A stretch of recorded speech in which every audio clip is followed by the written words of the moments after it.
Uh-oh.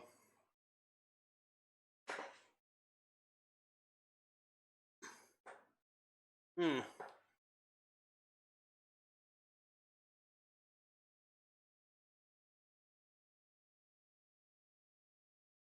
Ah, good.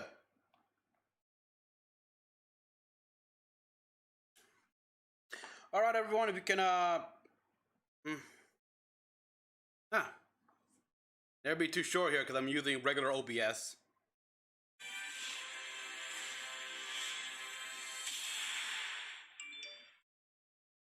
Johnny. Yep. Okay. So we're good. Let me just, oh, wait. Up, yep, mic's recording. Everything's going on well here. Oh, Let me just make sure. Yep.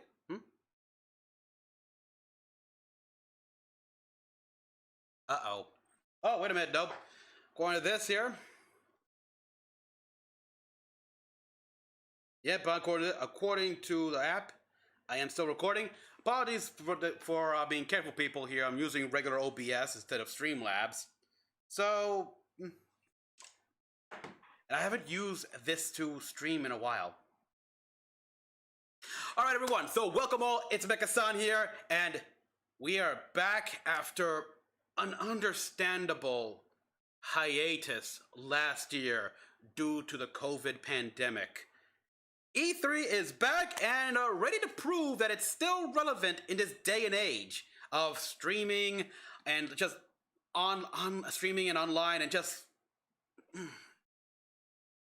I don't know. This is currently the second time that Sony is not attending E3, but let's not talk about that here. So yes, I'll be streaming the press conferences from today from Ubisoft, Devolver Digital, and the Gearbox conference. Ooh, it's gonna be a long stream. And let's see, well, how can I say this? Out of all the presentations so far, this is the one I have the least amount of hope for. Expectations. Take your pick. Let's get the facts straight here, people. Now, Ubisoft has confirmed that we're not gonna get the Prince of Persia Sands of Time remake in this conference. Skull and Bones, the Black Flag inspired pirate game, I believe it was delayed again. No news about the supposedly still fan rumored, I believe, Assassin's Creed 1 remake. Nothing on Rayman here, and in this day and age, you just can't go a day without a leak happening here, there, or everywhere.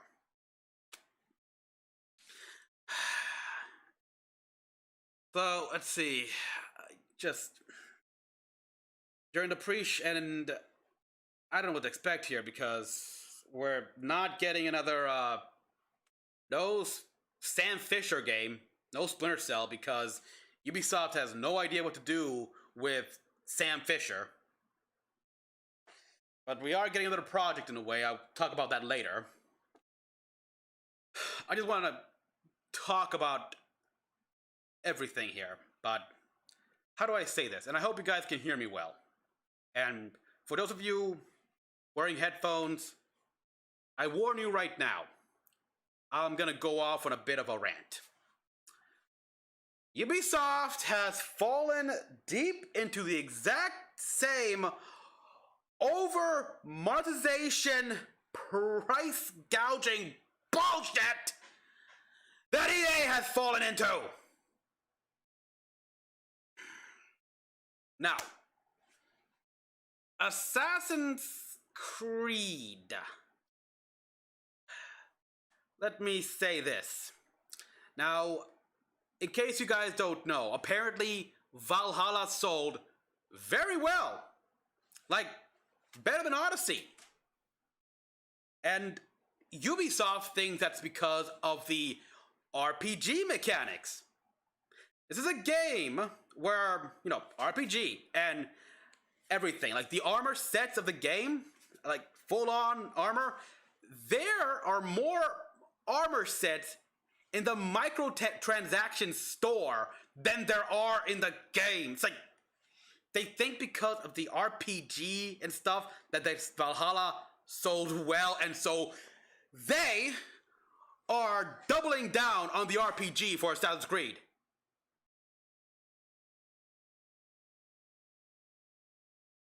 Headphone warning, people. Headphone warning. The RPG had nothing to do with it! It was the setting! Valhalla came out, I noticed this as well, that's cool. It came out at the best time here. Now, when the game was announced, the cinematic trailer and all that, the show Vikings was still on the air, and it was at its height.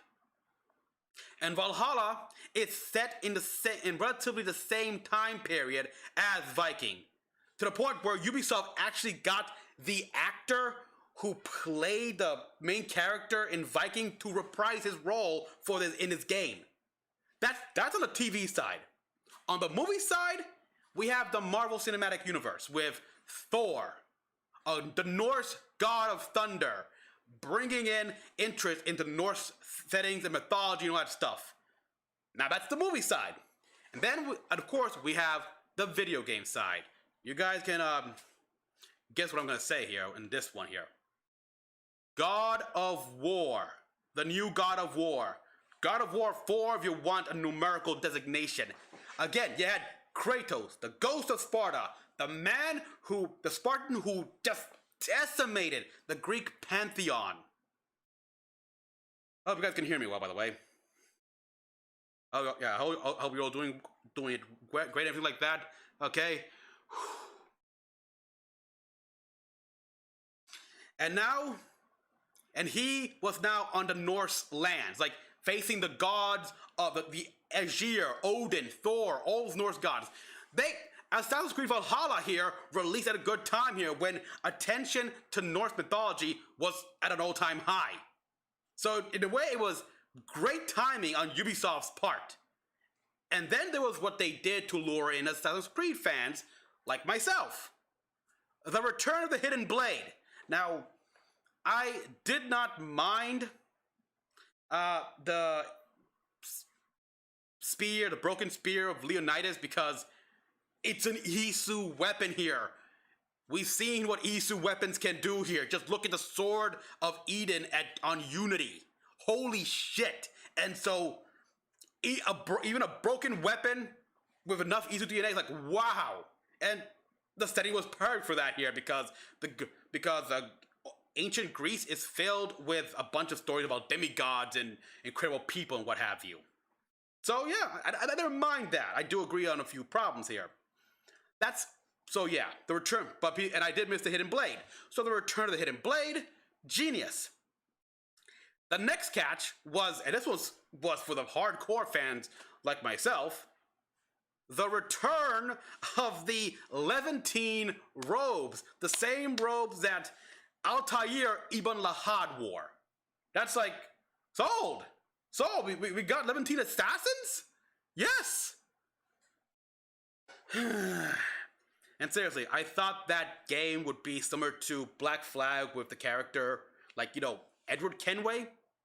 He doesn't become an assassin until 85% of the way finishing the game story. So I figured, okay, eventually, Eivor will become an assassin. Apparently, from what I hear, it doesn't happen. So yeah, there's that. I'm gonna try to move on now, because I could stay talking about Assassin's Creed forever here. But let's move on to the other. Then there is Watch Dogs franchise. Again, I have not played Legion yet. I do plan on playing it. But thinking about it, it was a bad call to the whole concept there. It's like you had the first game, with Aiden Pierce of Watch Dogs. It was the story was a simple, revenge tale, everything like that here. It wasn't anything groundbreaking here. The whole hacking mechanic, it actually allowed the game to age pretty well here, since the world is getting more and more wired every day. So yeah, but that was clearly like trying out a new franchise here, so baby learning how to walk and fumbling about a bit. Then came Watch Dogs 2. And yeah, it was a good game here. You had a much more better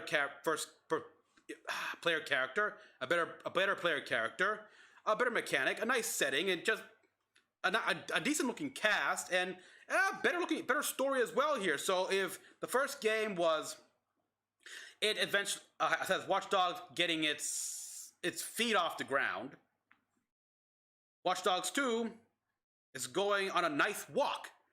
It's a good way forward. They improved a lot of stuff and everything. So they should have done another numbered entry. Instead, they gave us Watch Dogs Legion here, which I admit the concept is very cool. You can recruit anyone. The trash man, the limo driver, a paramedic, a high-priced lawyer. You can even the enemy police force. You can recruit them to your cause. That is interesting, and it's very much like an Assassin's Creed Brotherhood. Yeah. Should have waited until a third game here. Like, have a Watch Dogs 3, and it introduces that concept, and Legion expands it.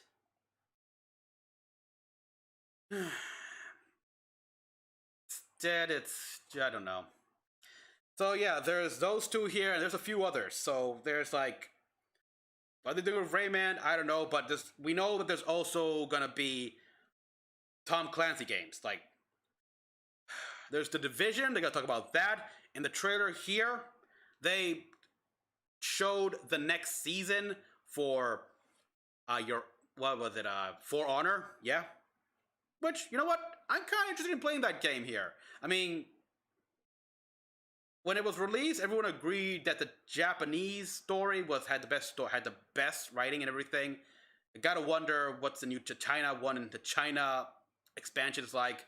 Maybe one day I'll play the game, but for the most part, it's like I forgot about For Honor here because there hasn't been much of anything.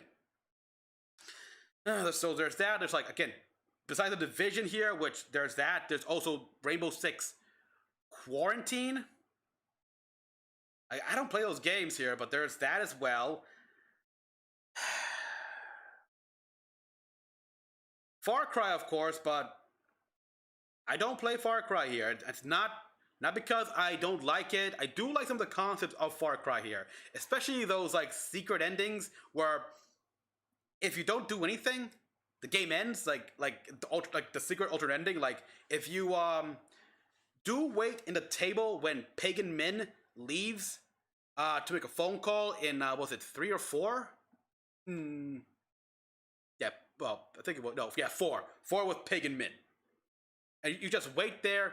He comes back, and you do what you came to the village to do here. Put your mother's ashes where they are, and voila. Or in Far Cry 5, where if you don't arrest the cult leader, the sheriff tells you, okay, let's get out.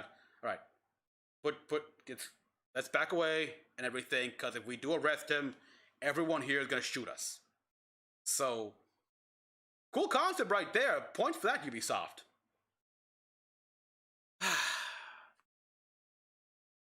Other than that, here we also got the racing games and stuff like that. And oh boy, a lot of stuff I'm not that interested in. We're of course gonna get Just Dance. Name one E3 where they didn't have Just Dance and a showy performance here with dancers and everything. Boy, I need a drink. So I'm glad I have so many people coming in here for this, by the way. Sorry if I'm not responding to your chats here. I'm letting out my thoughts and everything like that.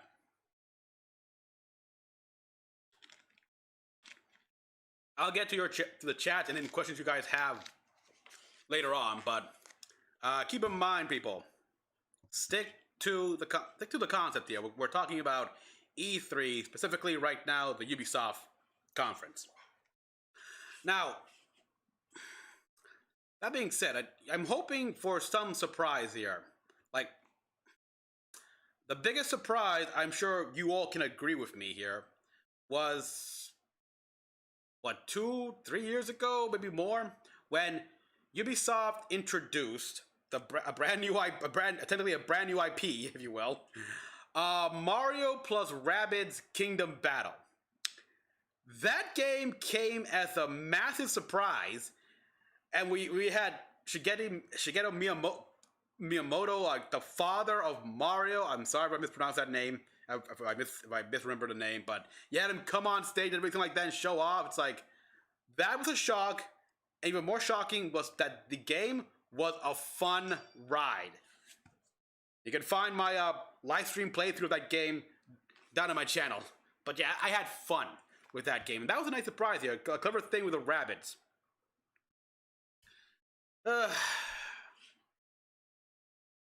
As for that, though, I'm not really interested in anything else Ubisoft is making here. Like, yeah, they got racing game like The Crew. I'm not a racer. I don't play those games, so meh. And talking about now what we could expect here. Obviously, people want Assassin's Creed.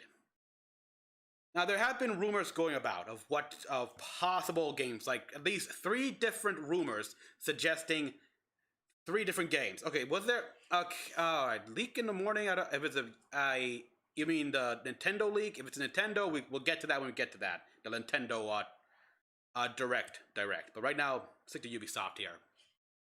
But anyhow, so yeah, there've been 3 different rumors about 3 possible Assassin's Creed games.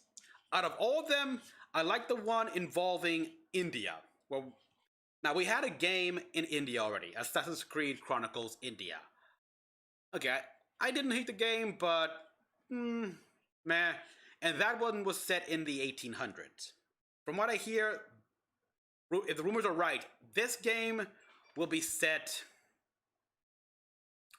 in 1600s in an interesting time, bringing back also the bounty system and such. And you know what? I'm all for that, actually. Like, set an actual game in India. It's a country, it's a civilization which hasn't really been touched upon much. The last time we touched upon India in any game was, yeah, Uncharted: The Lost Legacy.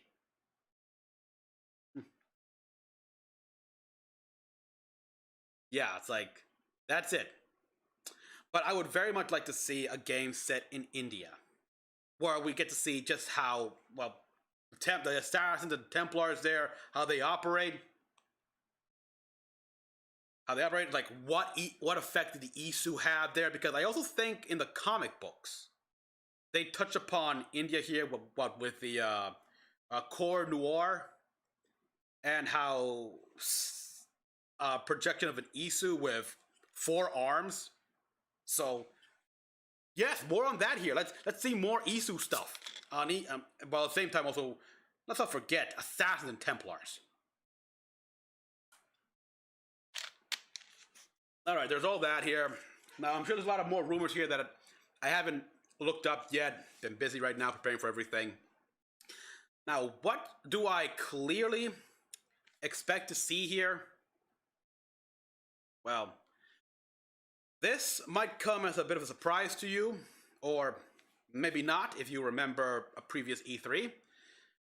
But I fully expect Ubisoft to talk about their Netflix projects. For those of you who don't know, Netflix has indeed partnered with Ubisoft to make a bunch of new series and movies and such. Let's see, I believe there's going to be 2 Tom Clancy projects for Netflix. One is a movie with Sam Fisher, like a Splinter Cell movie or show, as well as one involving the Division. There's that. And then there's one I'm actually very much looking forward to. The 3, count them, 3 Assassin's Creed projects. We're talking a live action, animated, and anime. Wow. Mm-hmm. Now the fact that they were doing an Assassin's Creed project with Netflix here is nothing new here. They announced that I think way back in 2012. But it was just one series at a time here. And now they're telling me 3 series are being made. And why do I think that this is going to be shown on E3? Well, you probably don't remember here, but they did the same thing with the Assassin's Creed movie. When that was announced and everything like that here, going to be released here, they were hyping it up. They actually had a sit-down moment with the director or something like that, or people talking about the Assassin's Creed movie with Michael Fassbender. So yeah, they'll take the time for that.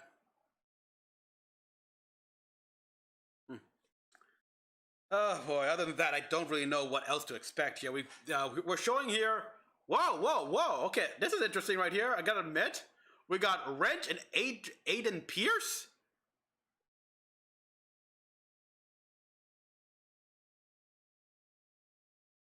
Ooh. Sorry, I was drawn in. We got Watch Dogs 1 and 2 meeting.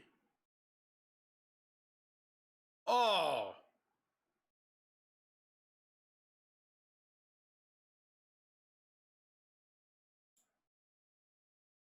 Just don't think I can trust you without some insurance.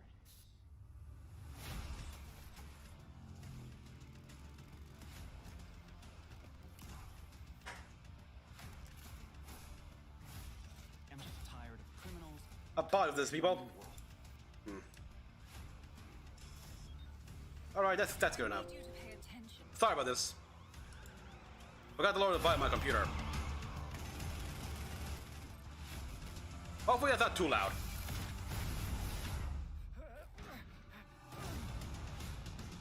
Alright, I like this.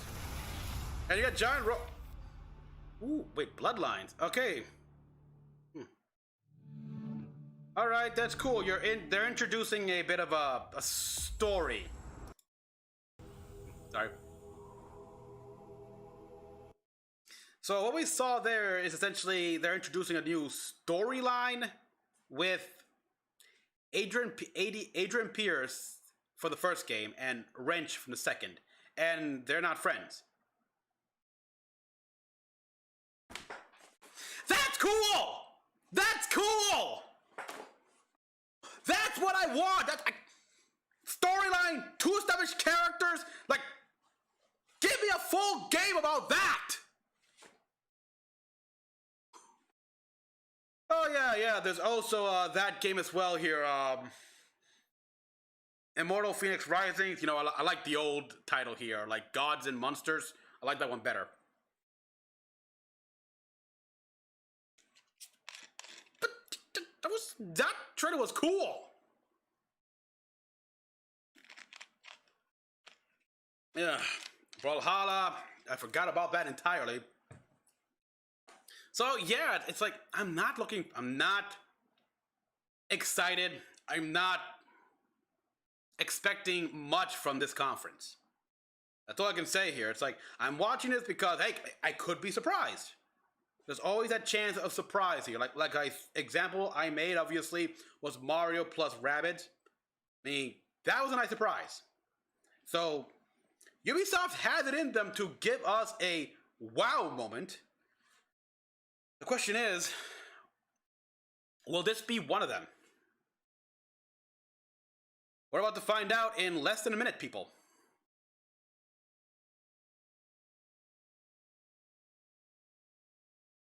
Now, again, I remind you that I do have Valhalla on the PlayStation, on the PS5. I do not have a PS5. Or any new console, for that matter.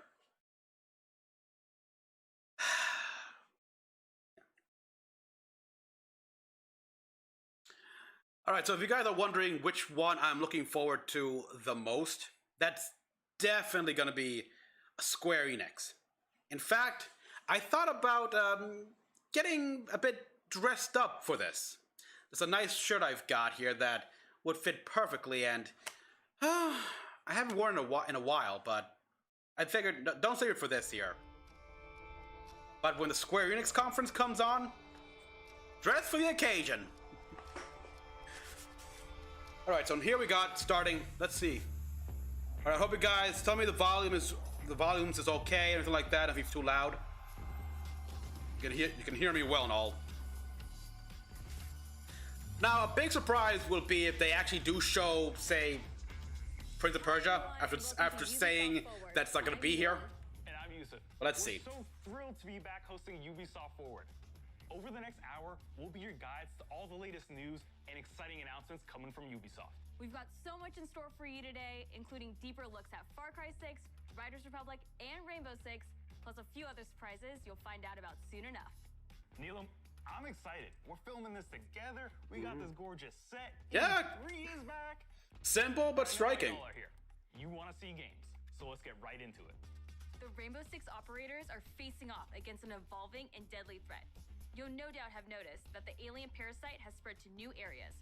It's time to suit up and step into the containment zone. Here's a deeper look at Rainbow Six Extraction. I have a friend that played Rainbow Six like quarantine, like Rainbow Six Siege, like crazy. But then I introduced him to Gundam Battle Operations 2 and he stopped.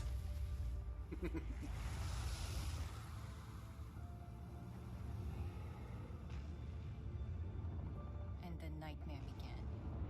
I like her outfit, her tactical gear. We thought it could be contained. But it Ooh, San Francisco. Whoa, we did too. One of our own is MIA. I need an was that Sam Fisher? If there's a way to stop them, you will find it. When you have Tom Clancy in the title here, I can't help but think just like a bunch of bleed over characters and such. You will find me first. Whoa. Okay, the plan. Nomad, secure our exit. I'll take out the nests. And I'll find Ivana.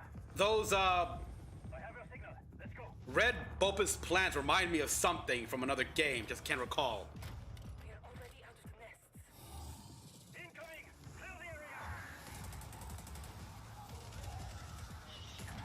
Oh wow, okay, those things remind me of the Abyss virus infected from Revelations.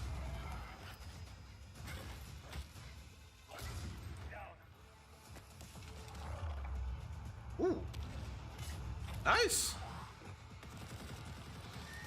Oh! Oh!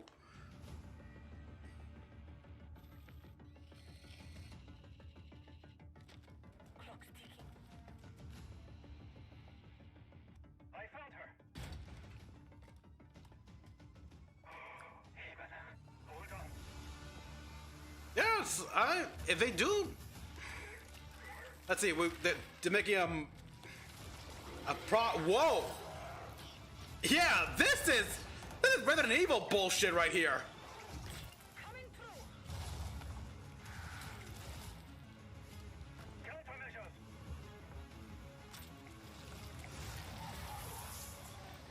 Check. Make for the exit. Was that a DedSec poster? Oh wow.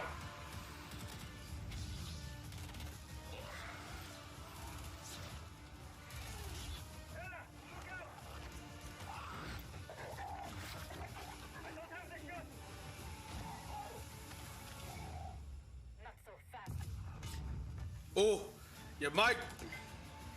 Target the breacher! Oh, right in front of you.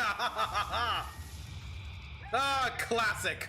Blow the door. I gotta admit, this is cool here, and I think I would actually watch a Netflix series like this. Like, okay, yeah, it's Splinter Cell and The Division, but if they make a series about this, You're throwing me a party? sure. Yeah, I'll have a watch party on my Discord. Team, it's Ash. We're not done yet. VIP down and A Ubisoft original. All right, but at the same time, I can guess the game mechanic here. It's nothing spectacular. Now, I know you must have a ton of questions after seeing that trailer, and we have answers as well as a full gameplay walkthrough coming up, so hang tight.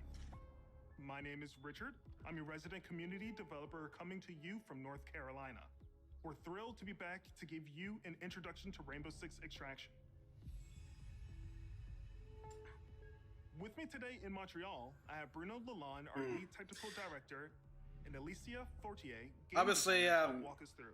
It feels very much like What can you tell our players about it's a Extraction? PvE multiplayer game. Extraction is a 1 to 3 player co-op experience. 1 to 3 player. You might think you know what you're getting into since there's going to be some of your favorite Rainbow Six operators, but it's going to be completely different because this time you're not fighting against each other. You're coming together to face an unprecedented, evolving alien threat. Some of the operator's abilities, gadgets, and tech should feel familiar to Siege players. But this time, as you Heck, I progress know through some the of game, these you'll stuff, and I don't unlock play new ability Siege. upgrades and a whole new arsenal specifically designed to take on this new threat. So the operators we just saw in that trailer are very familiar. But what happened to Hibana? She got captured. In Extraction, you're always putting it all on the line. If you or a teammate falls during an incursion, you're gonna go missing in action.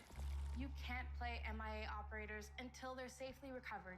You and your squad are gonna have to come back together to get back in there and get them out. Every time you go in the containment zone, you risk losing all your progress and upgrades. So stay on your toes and weigh every move you make. Balancing that risk and reward scenario is going to be tough. And knowing, and I don't know, because I would normally say that people would go all risk, Who are they? but And where do they come from? What we know is the Arkeens are an evolved form of the parasite that was first detected few years ago during the Outbreak event in New Mexico. But a lot have changed since. yeah, they evolved. The parasite has spread to 3 new regions, emerging in several containment zones within New York, San Francisco, Because, and Alaska. okay, Alaska surprised This is me. what we know so far. Within the containment zones, the Other- alien but ecosystem New York and is Alaska, undergoing ugh. evolution. O- As overdone. incubation nests and their sprawling tissue spawn procedurally, taking over the I mean, come on. of the map and reaction to the player present. Seattle, I mean, I know there's been some settings in Seattle, Evolving. but But it didn't look too still, happy about the still feels operators fresh. serving their new Salt Lake City, What do we face Phoenix, off Arizona. Well, the black gulag sprawl Chicago. is probably the first thing you will take on. It spreads to the map once your presence is detected, slowing progress and helping the Arkeens. Slowing the progress, Some huh? of the other threats So it's like we the have seen goo in in the trailer Dead are Space. the long-range spiker, the explosive breachers, the shape-shifting tormentors, Oh. and the apex. Yeah. There's a lot more species of Arkeens and mutation that have been Dallas, observed. exactly. More to come on that very soon. Thank you both so much for joining me. I'm really excited to dig into more of the details. We still have crossplay to talk about. Yes, that's right. Extraction will bring everyone together. At this regardless point, of you the need platform. crossplay and And everything. for our Rainbow Six Siege community, we have exclusive unlocks for you in both games. Okay, you've been waiting long enough.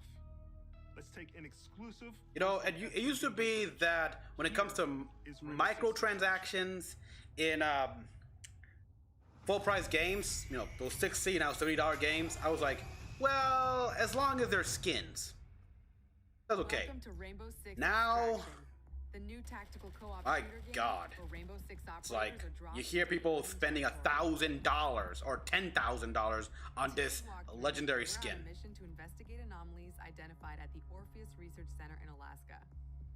HQ will provide additional instructions.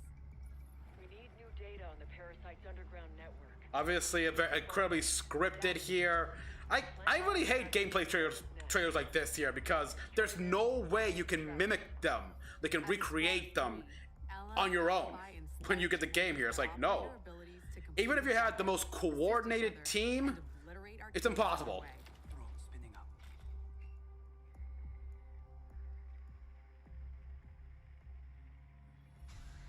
That's a grunt. Easy for incubate and bring to life, not so easy to eliminate in large numbers. Converge on location. Nice and quiet. The enemy reacts to intrusions in their ecosystem, including operators. Alright, stealth kill. So stealth tactics are the way to go. Nice. We're on nest. Place auto trackers for our react scientists. Auto tracker activated.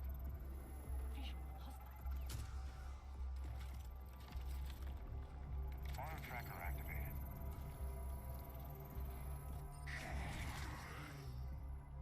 The parasite generates sprawl, a substance that connects the whole ecosystem. Alert an Archean, and a nearby nest wakes up too. Archeans move faster in sprawl, but operators get slowed down. Mm-hmm. Take my guy out. The Yeah, squad pretty can much use sounds their like react light the to see bioluminescent biomass from properties Dead in Space. Archeans and in Aquatic Flash. The contrast helps to better identify targets. Nice. Nest mapping complete. A scientist just gave me the thumbs up. Good job. Identifying Archean variants helps the team determine the best approach to take them out. Scan grenade. Oh, Spotted a rooter. Rooter, okay. Mobilize anyone in front of it, so Sledge will swing around back.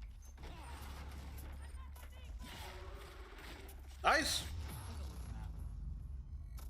Thing is, I do like this concept here about tactical, being tactical, strategic, like pacing your shots, but you're not gonna find anyone like this in real life. If you're, I mean, well, you gotta be lucky, but.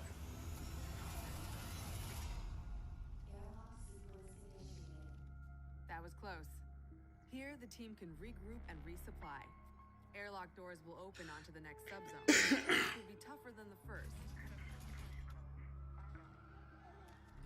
We need tissue samples from those Archies, and we need them gone. Use your react blade. Got a breacher. I like the guns and everything like that. Uh-oh. I think it's alerted everyone, didn't it?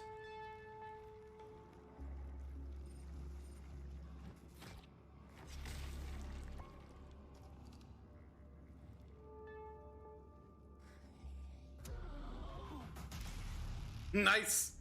Classic. React blade, do your thing. React blade, huh? One down. We're not done yet. That's your target. Okay, a spiker. Death just yet. Get that sample. We've located a spiker. It can Look at that, crawling like that in your belly. Alibi deploys a Prisma hologram. Deploying the bait.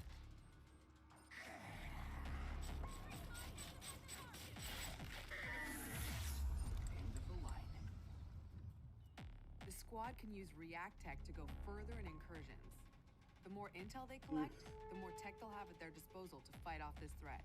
It's all about teamwork to outsmart the enemy. Jess, I agree here. Like, this is kind of what I can see the BSAA operating like. Increase the arc mine's efficiency.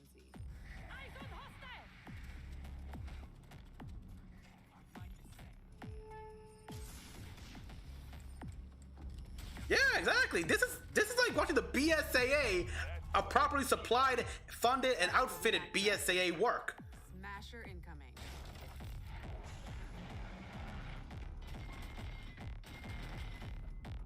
Okay, so it's a brute tank there. Armor, like strong armor.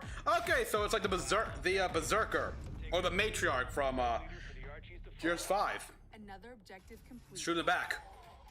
The squad can either exfil at the extraction point to bring home the latest intel, or move to the next airlock. The third subzone will be the most challenging yet.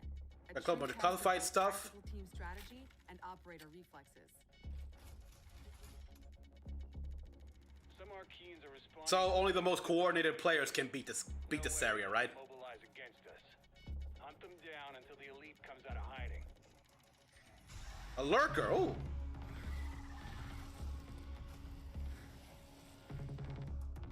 Really? Cloaking? The lurkers can make other people cloak?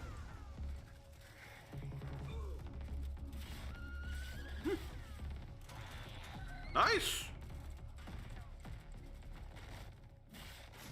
I'd like to know the biology behind all this. The elite will show up any second.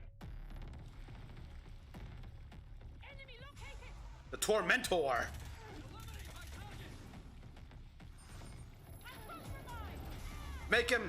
Make him blue, and he could be like make it out as a Tormentor as a kid.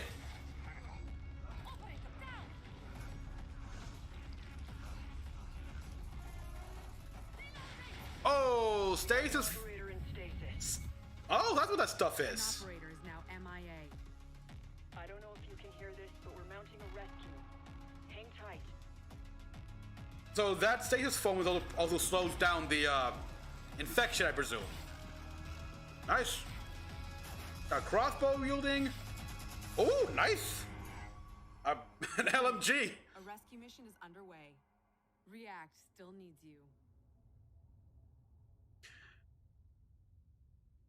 Yeah, this looks like a good. Time to unite and stand together against this emerging threat. Thing is, I definitely would watch this as a series. Stay tuned for more Rainbow Six Extraction intel. Or yeah, like if you give it more of a Resident Evil feel, I buy it. Well, that was a segue. 10 years ago, Rocksmith redefined music learning by introducing the first console game that taught millions how Oh to play boy, guitar. here we go. Whether you're already an expert or just starting out, Rocksmith has an approach that's for everyone. A fun and interactive way to learn guitar, playing your favorite songs. And in the decades since I think I its heard that they were gonna release, popularity bring and this up at one only point, amplified. but This year, let's turn it up to 11 and see what's next for Rocksmith. does anyone still use these kind of things here? Like, I mean, yeah, like Guitar Hero and was a big thing at time here, but it had its moment. Eventually, we realized, yeah, we stopped playing it, and we were left with this big peripheral. Oh yeah, the mold from, yeah, I can see that.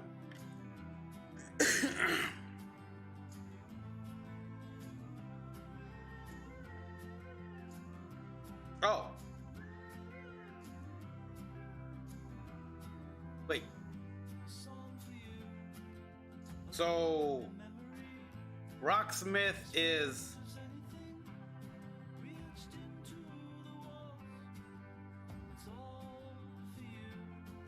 So it's an online... It's a streaming service.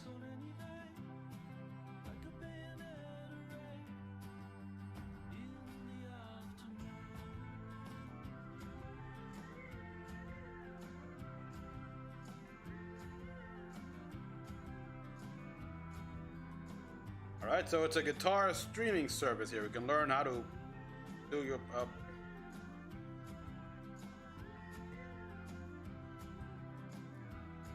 Well...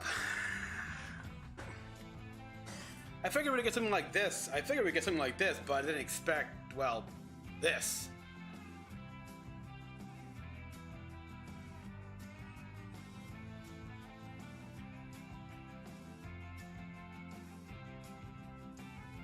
I mean, are these guys sponsoring? Like, are they on the? They got a partnership going on? Because I haven't seen a single Ubisoft logo in this.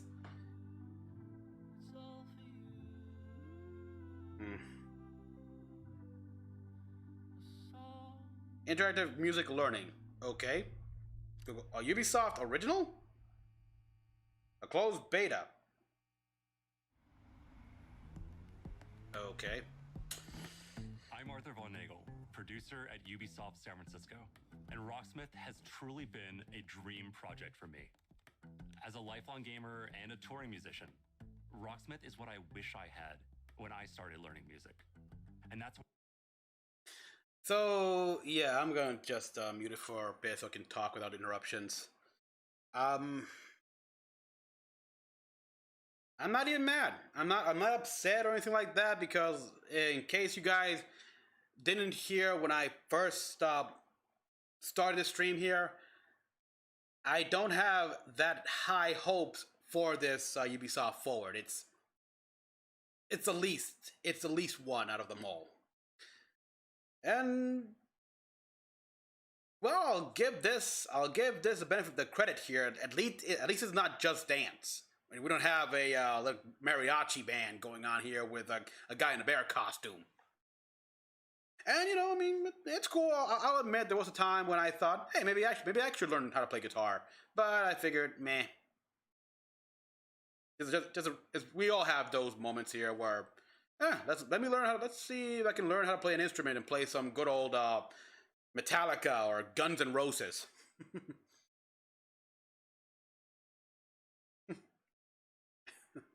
Or some classic death metal from Death Clock. So yeah, if you like play the guitar here, if you play music, this is for you. Users create and add their own arrangements for songs we've licensed. Your subscription will give you access to all those songs. More content than ever before, including genres beyond subscription rock, service, pop, hip-hop, country, Ezio's Family, R&B, all sorts of metal subgenres. We'll have music from all over the world, from big stars. Yeah, of course I know Ezio's Family. That's the most iconic Assassin's Creed song, period. In music learning software. Rocksmith Plus will still have our proven practice features like adaptive difficulty. Though I never heard it in play with just a guitar. Or slow down and repeat tricky parts until you master them. We've improved those features in Rocksmith Plus and are introducing new ones. Beginner and intermediate players will. How long was it supposed to be again? Cause boy, I did not look it up. I know that the Bethesda Microsoft conference is going to be the longest at about 90 minutes. That's for next, but that's tomorrow. I think Square Enix was going to be, no, that's Nintendo. Nintendo is going to be 40 minutes long.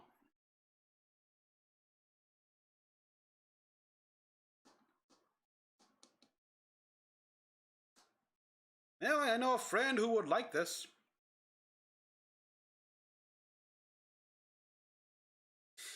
So we already got Rainbow Six. Well, Rainbow Six Siege, Rainbow Six Quarantine. I'm waiting for The Division to come in here. Maybe those surprises with Sam Fisher. No, I'm kidding. At this point, no, I'm not expecting Splinter Cell at any point in time. Except when they talk about the Netflix series or something. I don't know. Summer's coming, and nothing gets thrill seekers' blood flowing like bright sun and fresh trails. And Riders Republic will give them just that. Last year, you got a first look at our massive multiplayer. It's been raining like crazy here, so which is very weird considering, yeah, it's just a tropical island for crying out loud, and the weather has been pretty bleak, so I'm lucky.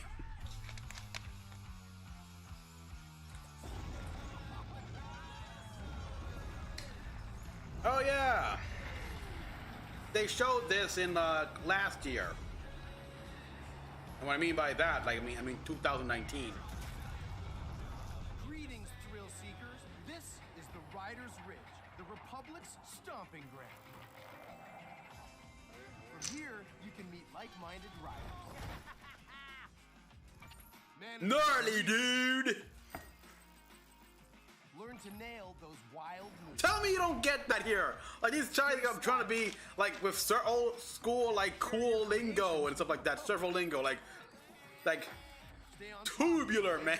Like what? I'm cringing just saying those words. Action, like free for all or tricks battle, our 6 versus 6 team competition. But yeah, I half expect someone to say radical at one point. Why not?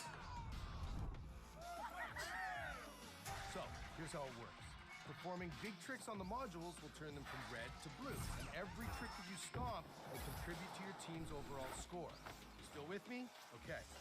When your team has turned all the modules blue, you capture that district, which will help. I'm almost expecting to see someone that looks exactly like Otto Rocket from Rocket Power. To unlock more content, you gotta earn those stars. Have I blown your mind with that? Bring back that old cartoon show. Want to be the boss of your own career? The world's most famous competitions are waiting for you.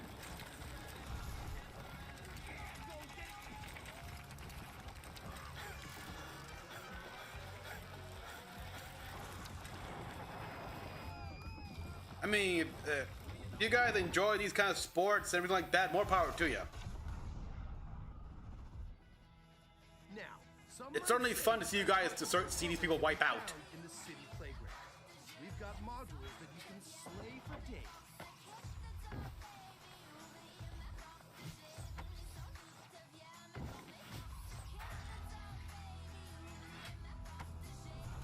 Maybe you're all about living on the edge.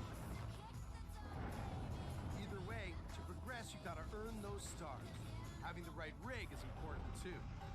We've all got our preferences. I'll say.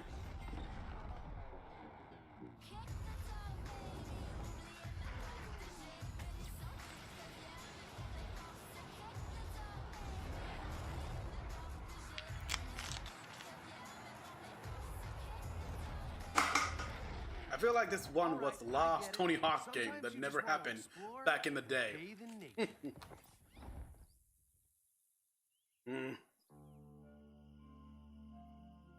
You know, it could have been. Maybe it's. Everything you do counts.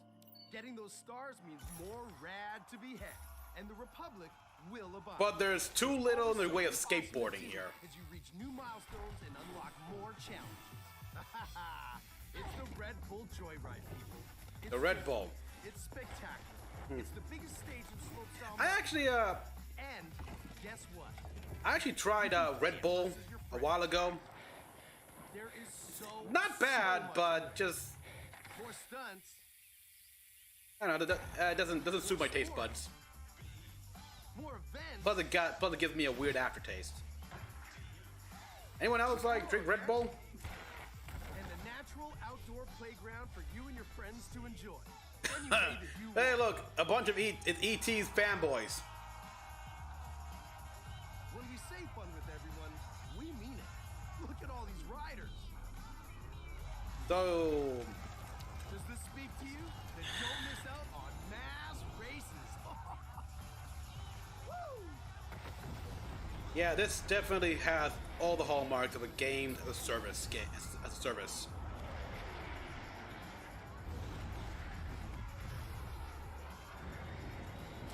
I mean, I'll give them this. You know, the landscapes and everything, they look great. Wipeout. Rocket powered. You rider. See you soon.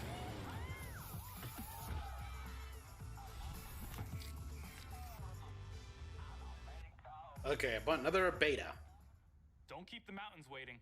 Riders Republic is coming September. Okay, so far it's been what? I think also Right to rip. was the quarantine also We've seen some of our a favorite beta? Rainbow Six operators battling alien parasites. The Like they're household alien name is parasites? You know, ever since Crimson Heist, we're still trying to clear all those pesky Flores drones off the map. Indeed, Rocket Power Evolution. Year 6 is off to a Why not? blazing start, with Siege passing 200,000 concurrent players a few weeks ago. If you haven't joined in yet, 200,000? 2021 is the perfect time to drop in. That's it? I'm pretty sure the number was higher a few years ago.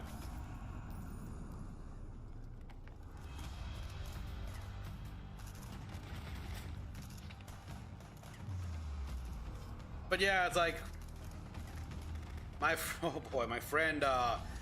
At one point, he was the only one standing, and everyone and the opposing team was all 5 strong, and he took them all out. That was like when he recorded that, and when I saw that, I was like, wow, dude, post it on YouTube. You'd get a bunch of views. With the community growing every day, we've been hard at work finding You never ways did. to improve your ability to play with your friends and meet new players. On June 30th, we are unifying our PC and cloud-based platforms with crossplay and cross-progression. That means that any player on Amazon Luna, Stadia, or PC Amazon Luna? can play games together, Stadia? having a unified account progression. I know no one who uses either of those two. 2022, crossplay will be available between PlayStation and Xbox platform, and the cross progression will be available between all platforms. For these updates, we need a bit more time in order to prepare and make sure they I think I heard about Amazon Luna, but it was literally like Amazon's got their console and that's it. Different platforms. It also means that your progression will now follow you anytime and anywhere you play. We know crossplay is a feature a lot of you has been anticipating, and we are thrilled to see the enthusiasm its announcement has inspired. From your your amazing fan art to the awesome cosplays, the Rainbow Six community is the lifeblood that keeps this game moving forward. We cannot thank you enough for your support. It is because of you that Siege keeps evolving and growing. To wrap up, here's a brand new animated trailer starring Thunderbird, the new Defender joining Team Rainbow. Animated trailer? Check this out. I do like me those.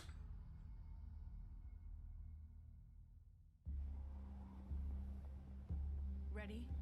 6 years ago, I met a pilot. Ouch. She saved my life. Damn.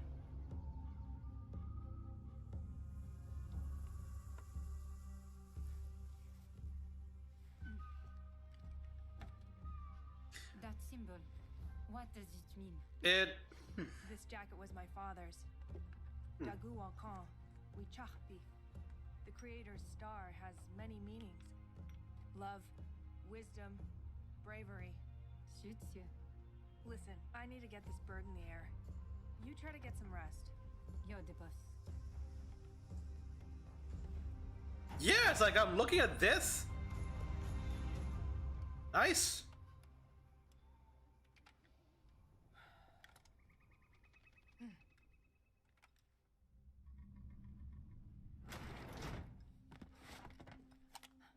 What's happening? Shh.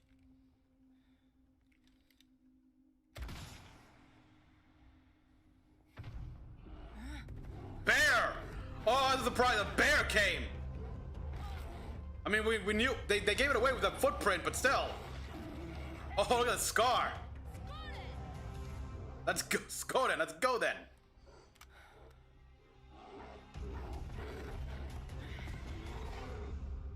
Okay, that's pretty badass. What happened next? Yeah, come on. Why don't you ask yourself? Ah, okay, there you go. She won. Oh, okay, that's pretty cool actually. That was a good trailer. I like it animated. New projects And aren't the only things to be excited about. give me a show with this animation. Incredible updates coming to our live games in 2021. Yeah, turtles. We got all that.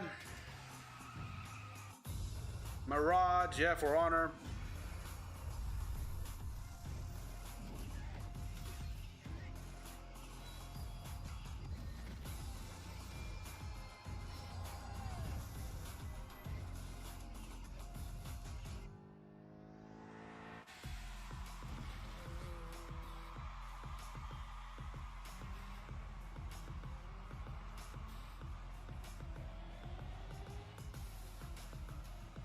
Bounce on water. Or dive. Brawlhalla. Yeah, you got the Teenage Mutant Ninja Turtles in Brawlhalla. I'll admit that kind of makes me want to download this game. I mean, you can't go wrong with the turtles.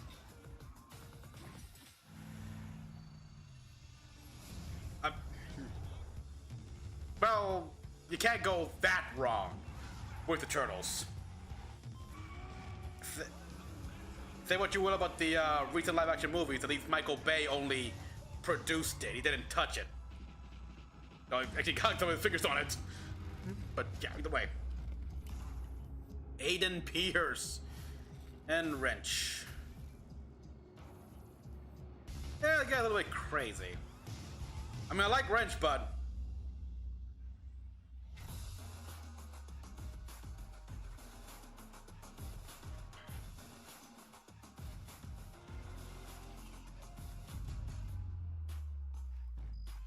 from the release of the Ghost experience to the latest teammate update, the Ghost Recon Breakpoint keeps evolving thanks to your yeah, Ghost Recon. I forgot about this one.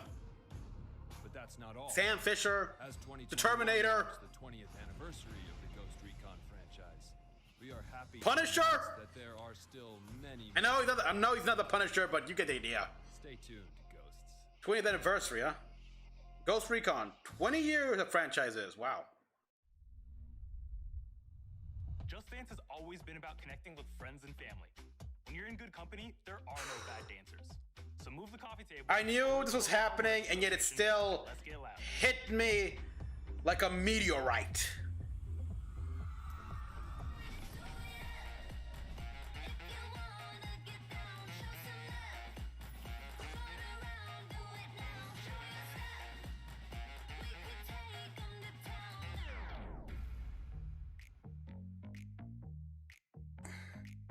Hello, my name is Todd Recall, and I'm a singer, dancer, actor, director, and choreographer. I am super excited to announce that my song Nails, Hair, Hips, Heels is going to be a part of Just Dance 2022. Legs, face, eyes, thin, waist, thick thighs, you, me, you, wish, new phone, who, this.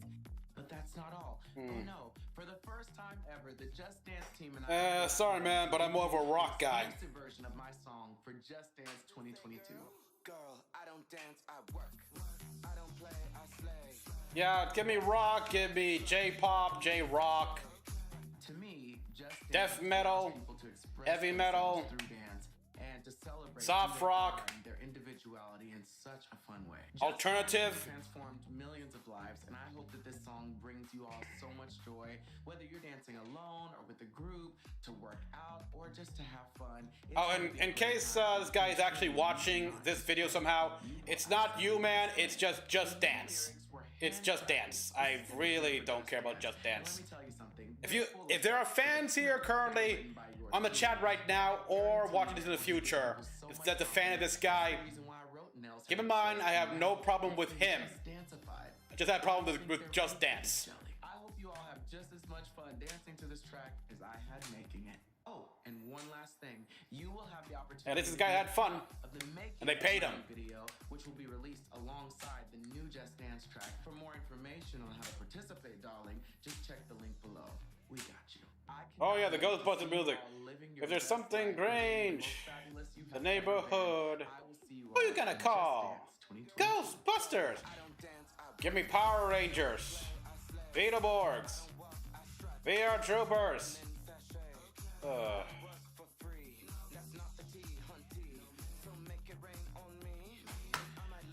Well,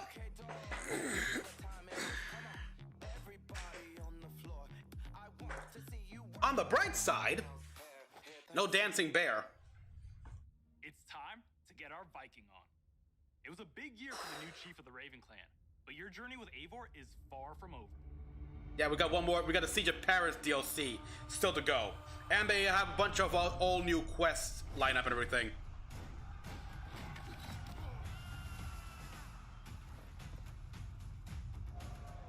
The Wrath of the Druids and everything like that.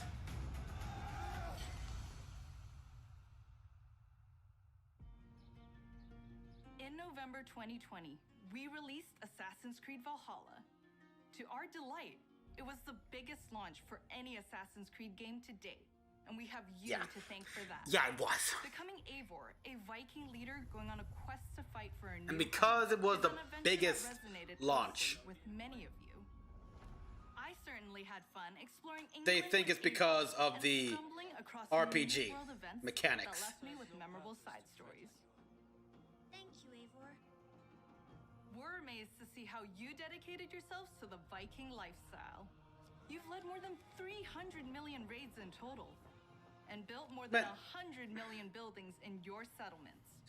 Man, I have seen people talk up like the Assassin's Creed YouTube channels talk about this game and said like, once you beat the story and everything, the side quests, the raids lose their touch. New game modes, such as the River Raids update. I heard bad things about the River Raid update here. This Mastery Challenge, I'm interested in. Okay, no, don't know what it is. More. Tweaks and features too. For instance, we'll be adding one. Yeah, my aforementioned rant. I won't repeat that here. If you want to hear that, go back to the beginning. Tackling issues and improving the game experience for everyone. We've been tracking various known Give us back pure story. Enough with the. In a recent dev blog. We love seeing your continual feedback. Go back to what you did for Unity. Like, Unity had a good sense. Had a good balance between story and open world. Building on Eivor's story and the world of Assassin's Creed Valhalla through game expansions. Wrath of the Druids released a few weeks ago, allowing players to explore Ireland and battle a mysterious cult, the Children of Danu. Yeah, we get werewolves here, which Isu. Yeah, people think it's magic here, but keep in mind, the Isu, the humans are to the Isu, well, best comparison I can give ya is Guyver. War-torn Frankia. You'll have to do everything in your power. Like how humans were made to be weapons and the default form for Zoonoids and Soul Lords. New hair. Be excited to learn that black box infiltration missions are returning. Infiltration? A goal for a mission, but how you'll achieve it is up to you. Okay, when you say black box infiltration, I picture stealth. Problem is, from what I hear, he's terrible at that. Eivor's terrible at stealth. But yeah, you got one-hand weapons. Siege of Paris coming this summer. Is that the Bastille? Assassin's Creed has long focused on the exploration of history, and we are happy to announce that the new Discovery Tour will be released this fall. Okay, that's cool. That's very cool, actually. Valhalla. Explore the world and take a deeper dive into the history of the Viking Age. The team has crafted a new experience where you'll get to play as people during the time of Vikings. That's actually clever. And follow them in their endeavors, big and small, while collecting exclusive rewards. Whether you're an Assassin's Creed fan with a heart for history or a student looking to supplement your knowledge, I'm an Assassin's Creed fan with a heart for the hidden blade and assassinations and stealth gameplay and parkour. We'll be supporting the game well into its second year. Well, this year will be a very active year. This is not surprising. We're already working on more expansions Again, for next year. Pandemic. Something tells me that Eivor is not done with Odin yet.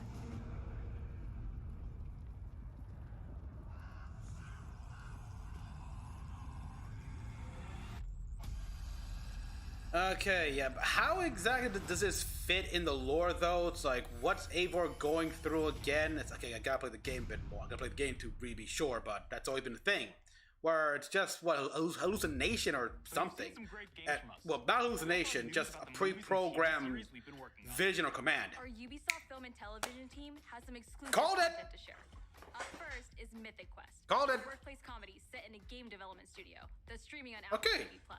They're not hearing about this. Watch the second season yet? Here's a look. Mythic at Quest? what you've been missing before the upcoming Never heard of season. this. Never heard of this series. But I was gonna talk about their TV shows and movie, whatever. This is an involuntary reaction to being inspired. I was emotionally manipulated. What's the difference? Okay, that's kind of funny. That's it. Except make it about me and not the world. I feel really seen and heard. I don't want to see you or hear you. She played us to get what she wanted. She inspired us. She emotionally manipulated us. What's the difference?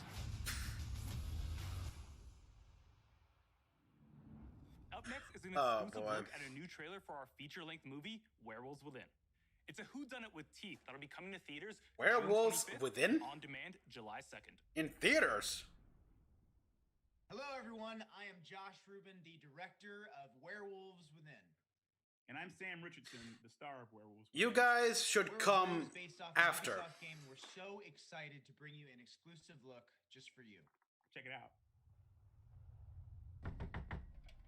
Dr. Ellis? I told you she's probably tanked. Why is you a lantern? Whoa! Why do you have a lantern? I'll shoot. Again. Dr. Ellis? Lost, please. We need. Why do you have lanterns, not flashlights?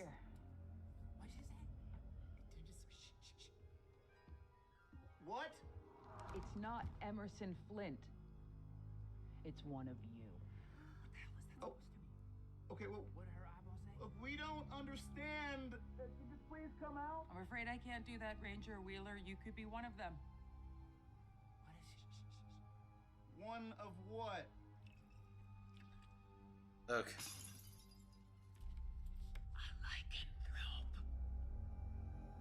A what? A werewolf. A werewolf. A werewolf. The roads are effed. Something's wrong with the generator. Also, there's a dead body under your porch. Based on the popular video game? Yes! You've never heard of? Yeah. I'm gonna go get a croissant. curiosity, who is packing? We having a good old-fashioned sleepover. With guns, though. With guns, yes. With guns, yeah. Video game adaptation? Everybody's going, how the heck?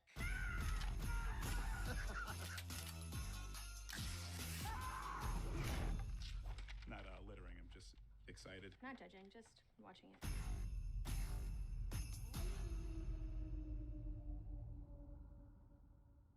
Follow Mythic Quest on I have TV no Plus, idea what I just and saw, be sure to catch but Werewolves it's Within this summer. In theaters or on your on-demand platforms. a survival horror comedy. No hero story is complete without a great rival to match them. Oh, okay. After all, even the most vile tyrant is a star of their own narrative. When it comes to memorable villains, no one does it better than Far Cry. With Giancarlo Esposito. You know, I gotta wonder what was it like to grow up with that name here. How everyone always misspells it and stuff like that. It calls you Juan Carlos. It's like Giancarlo. Where do you hear the S? Marco, always making new friends. Danny, you're late. Where's Alejo? He gave up his ticket for his family. Bullshit. Alejo is an orphan. Alejo's not going anywhere anymore. Come on, Marco. Let them on. Vamos. Good man. Get out of boxing now. Get the fuck.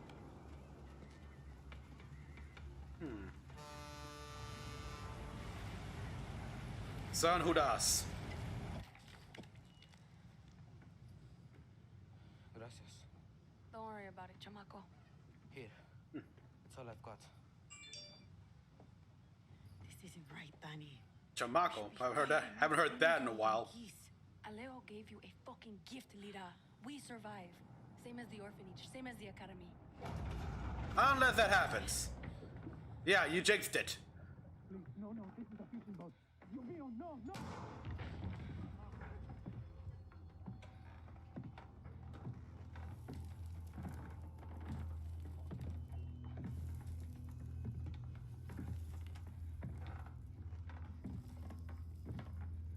Yeah, she's the one who becomes a soldier fight, a guerrilla fighter. Oh, here comes El Presidente.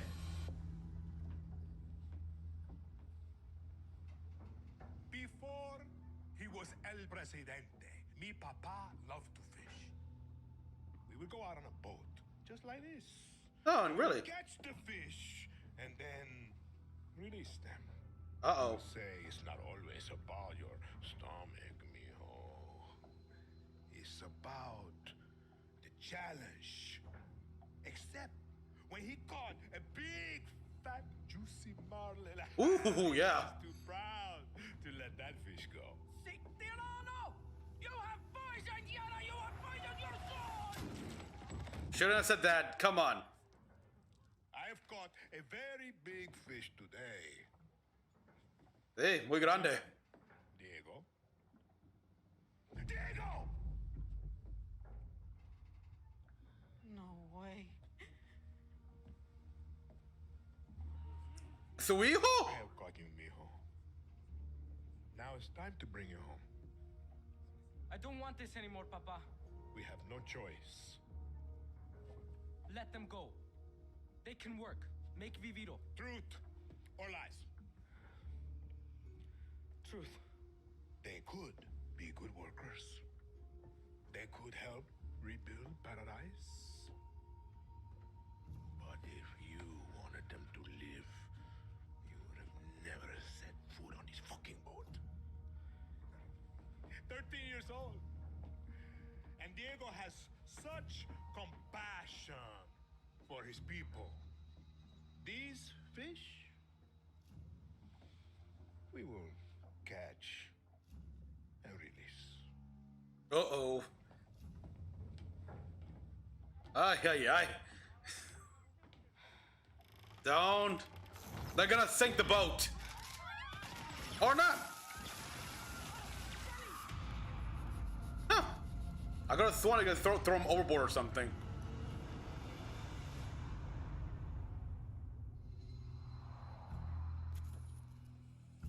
You've just seen another disturbing lesson Anton Castillo, passed down to his son Diego as he grooms him to become the future ruler of Yara. The most important part of crafting a Far Cry villain isn't the fact that they're evil or shocking. Charismatic. It's that there's someone that could sit across from you at the dinner table and charm you into thinking that everything they believe, charismatic, no matter how twisted or horrifying, could be absolutely true. Well, that's the secret to Anton's power, and we couldn't be prouder to have him join the Far Cry family. Now, when creating Anton, I'm not gonna play this game, but yeah, that is the way to go. Because you think about its rich legacy of villains. And in the end, which makes today a very special day for Far Cry fans.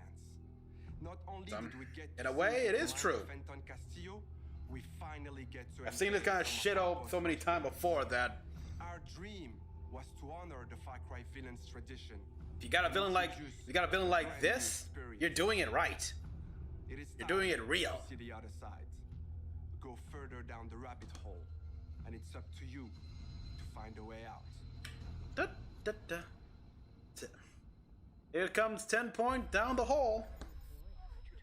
What is going on? Who's watching? My, what a happy family. RJ, tell your mother and sister to... You are alive. That is all that matters. What the fuck? Peekaboo, motherfucker. You are Voss. Where the fuck am I? Hell? Your own hell. I too am a king who isn't afraid to slaughter to get what he wants. Ha! In my way. You're Joseph. Is this a test? A dream? Mm-hmm. An opportunity? Then I will not waste it. The mind is a dangerous place. You are beyond salvation. Did I ever tell you the definition of insanity? Really? That sound effect, that scream. Okay. This also include. I gotta wonder, is this Far Cry 6's version of that what was it? The one with the cyber dragon, cyberpunk, the whole like 80s punk cyber future thing? Look, oh, it looks like it. Oh yeah, Far Cry 3, we had that. Yeah, Blood Dragon.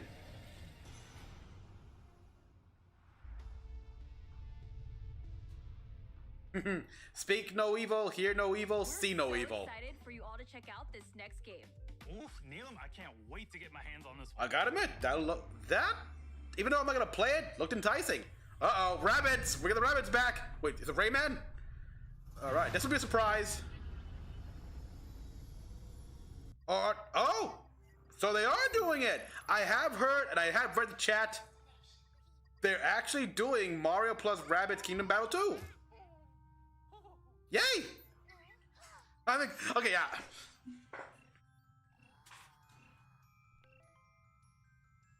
I gotta play more Mario games. Uh-oh. Oh, God.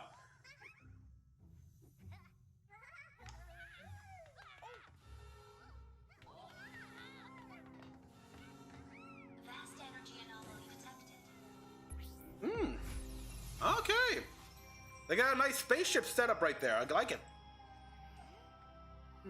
I can't give it an accurate rating here so far until I see it all, but nice.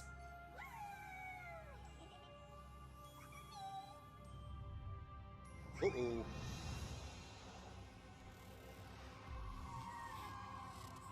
Drain them of their power?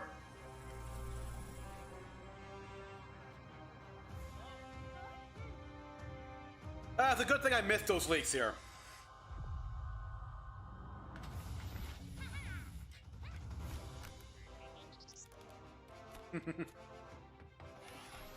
Ooh, nice.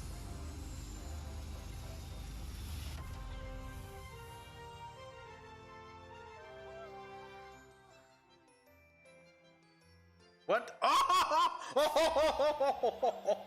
Of course. Oh god. I have got to play Mario. I haven't played Mario Galaxy. I gotta play that. I gotta get on that. But I like that.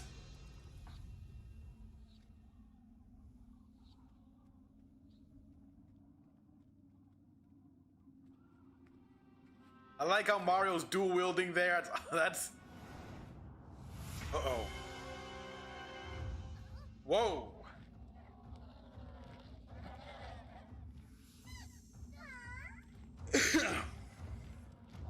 Uh-oh, look. Wow.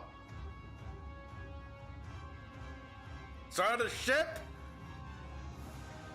So we actually got some more original designs here. Hey, hey, Dave? Dave, what? You couldn't beat the penguin from Madagascar, so you try to fight Mario? Okay. Spark of Hope. Mario plus Kingdom. Okay, Mario plus Rabbids. Spark of Hope. I like it. So yeah. You guys told me that this was leaked literally today. Thank God I didn't see this leak. So, even though I have heard that possibly this was getting a sequel, so it's not that big of a surprise. It's still a pleasant surprise nonetheless. For this project, we didn't want to stop there. Hi everyone, Mario and the Rabbids are back.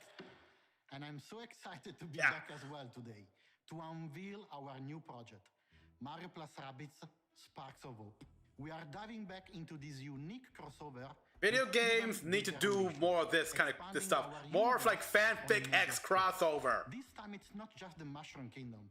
There is an entire galaxy. In fact, but the rabbits here, just, I don't know, have them crossed over with we have these guys here.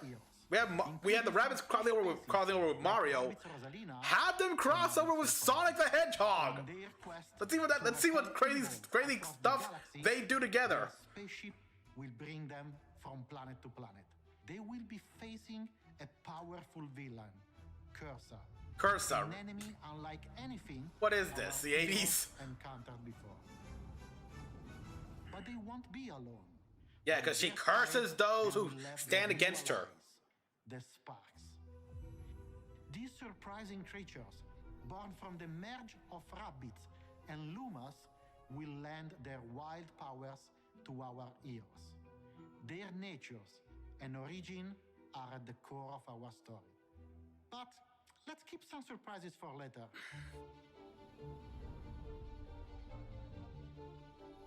After the tremendous success of Mario plus Rabbids Kingdom Battle, the entire team was moved by the amazing reception from players across the world. We were stunned by the love we felt for this unexpected team-up. We know we've been off the radar for a while now, as we wanted to take the time needed to bring this crossover to the next level. It's not just a new story with new enemies, new heroes. Mario plus Rabbids Sparks of Hope has big ambitions. It introduces new action elements into a mix that will push the boundaries of tactical games even further. That being said, we also wish to the tactical game setup of the first game gave XCOM a run for its money. That are willing to take the challenge, and you'll be able to experience this cosmic adventure exclusively on the Nintendo Switch. We can't wait to tell you more about the game soon. There is an entire galaxy to save, and we cannot wait for you to experience it.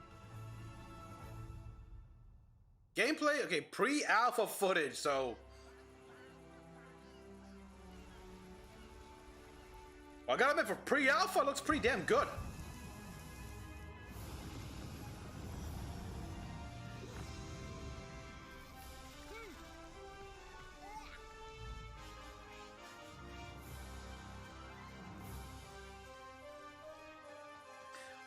Will there be more like Back to the Future style time paradox, or what? Terminator style time paradoxes?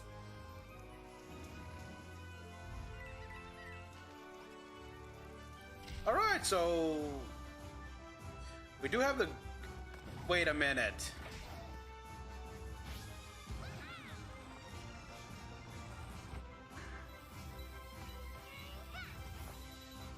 We can pick up enemies. It looks to be like a bit more open world, like semi-open world. Whoa! I like this one! I really like that one! Yeah!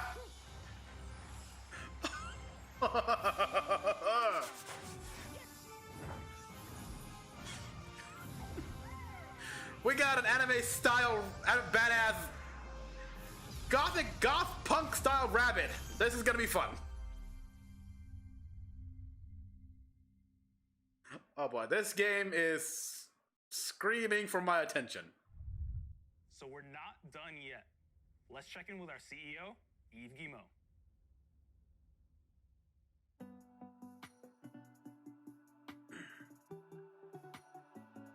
Okay, so what do you got? Hi everyone. As you have seen, we have a fantastic and diverse lineup of games coming soon. And this is just the beginning. Thanks to all the teams at Ubisoft for what they achieved and for always striving to deliver the best possible game experiences. I'm humbled by their resilience, energy, and collaboration, especially during what has been a challenging year. Oh yeah. I'm also proud of the industry's ability to bring together millions of players from around the world to share memorable experiences and moments of joy. This is one of the real powers of video games, and it is what motivates everyone at Ubisoft to do our best. Finally, my sincere thanks to you, the players. We appreciate the trust you place in us. Your involvement in our games communities keeps them growing and vibrant. We want to create original, enriching, long-lasting game worlds. And your contributions, feedback, and support make it possible. We also are proud that some of the biggest names in entertainment trust our creative teams to develop games within their universes. For example, you just saw Mario plus Rabbids Sparks of Hope, developed in collaboration with Nintendo, where everyone's favorite Mario and Rabbids characters return for an all-new... Well, I don't know if Rabbids would consider the favorites, but they've... At this point, they've grown on people. There is one more exciting thing we would like to show you today. All right. It is a glimpse of the amazing journey that awaits you in one of the most beautiful but dangerous places of all. Okay, I'm ready for this. To life by the latest version of our Snowdrop engine. Show us what I'm you got. excited to share this first look with you now. Enjoy. This is their finale, huh? All right.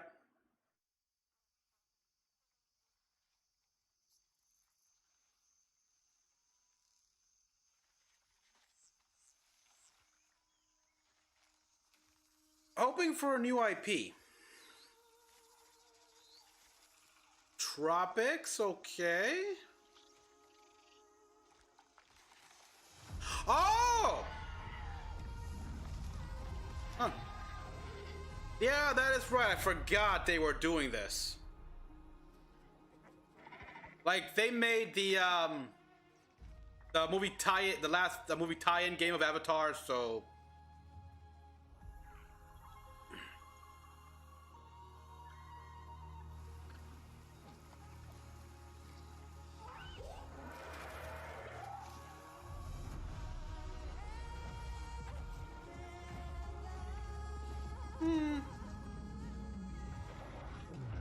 oh well, I won't say this is spectacular, but yeah, it's neat.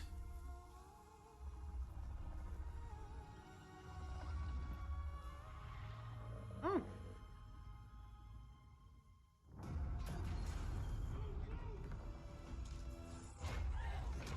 Oh, come on. Didn't we take care of you guys?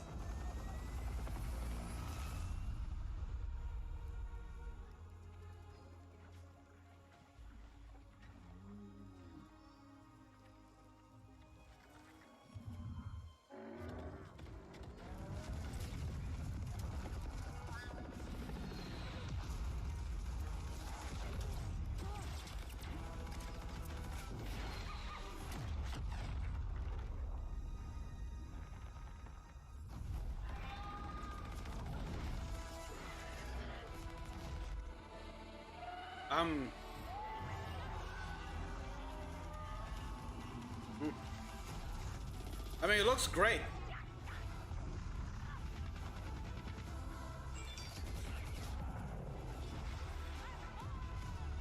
What, you don't have a targeting system in that thing? Come on.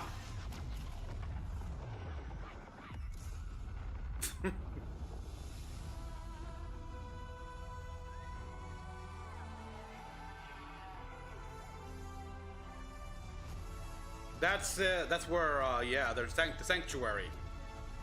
Frontiers of Pandora. 2000, alright, neat. Nice trailer, but how's the game actually play? Is it a single player story? But again, this was just a cinematic trailer that show that, yes, it's true, we are working on it. And I are gonna tear shit up! Of the Far Cry games?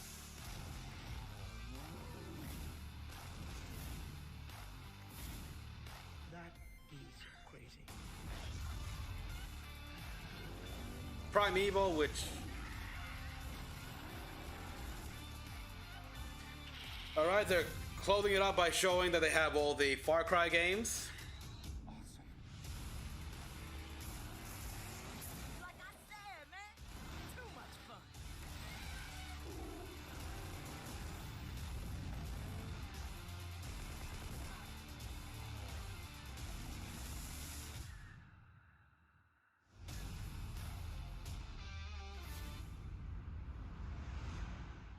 Ubisoft Plus, so they're promoting their subscription service. Thanks to Eve and all the devs that joined us to share what's new with Ubisoft.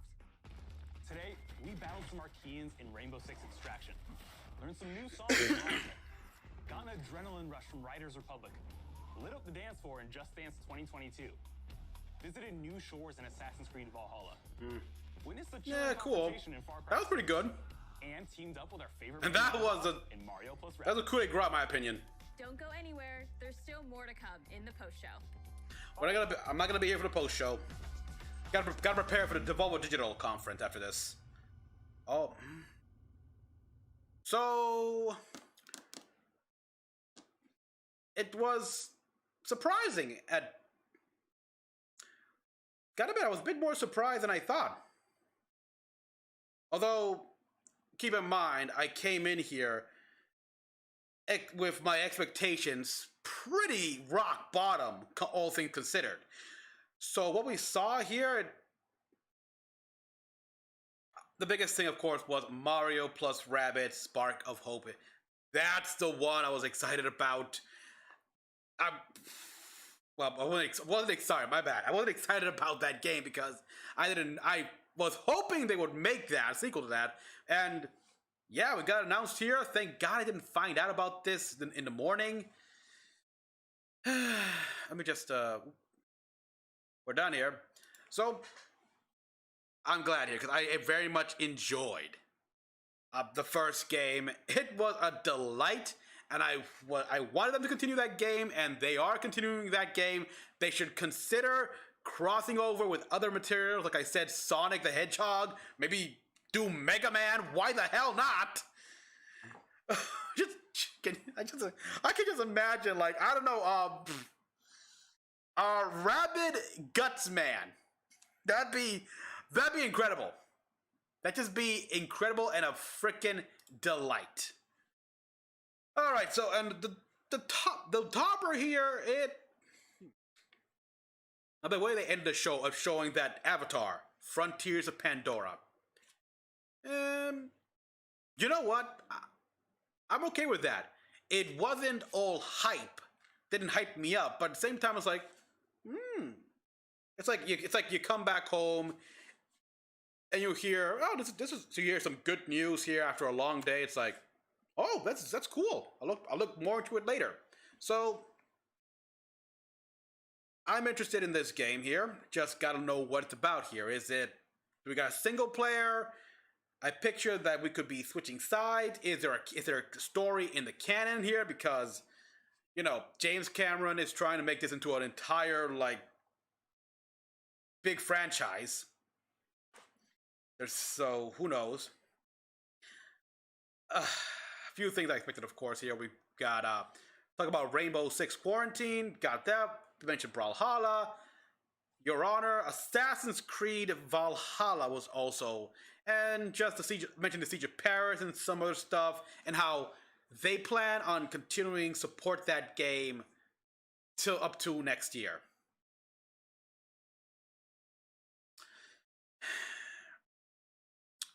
Normally, I would say that is a dumb thing to do, but pandemic. So they're delayed on so many stuff. I understand. Begrudgingly so, I understand. A couple of things I did not care about here, like of course, Just Dance. Rocksmith, really? I was honestly surprised they only talked about 2 shows. And none of them were Netflix. There was a Mythic Quest show, which, okay, a sitcom. I do like sitcoms, but I've never seen them in my life, so I don't know. And the other one, which just goes to show how much of an impression it left on me because I instantly forgot. The trailer, the little cinematic they got for Far Cry 6, it was very tense, stuff like that. They do a good job with these Far Cry villains. That they feel real, in my opinion. Like I've seen these people before, many times, like you wouldn't believe. And well, when they say they're crap, they ain't technically lying. It's, well, one person's bullshit's another person's truth, after all. It just depends. I'm a little above that, but whatever. Overall, I'd say it's, given my low expectations and premiere a few other things here, like the other thing that interests me was the new little Bloodlines story expansion for Watch Dogs Legions. Yes! I look at that. That's what I wanted the next Watch Dogs to be here. More story-driven here. Well, not exact. Well, either way, you have Aiden Pierce and Wrench. 2 from Watch Dogs 1 and 2 meeting and essentially butting heads because they ain't friends. It's like, I gotta wonder, what is he thinking? It's like, does Wrench think because it's Aiden's now technically an old man that he can take him on? Ha! Oh boy, yeah, I'm playing as Aiden Pierce. If it's like a character select thing, I'm playing as Aiden. While I do like Wrench, he's a bit cuckoo. So there's all that. Okay, guys. So oh boy, did it start? Oh boy, I think could the Devolve Digital Conference start? Oh boy. All right, everyone. I think that's gonna be it for this one here. The stream's not ending. We are going on an intermission. So everyone, let me just let me see here what happened to Devolver Digital here. Gonna have to mute the computer audio. We can close that one down.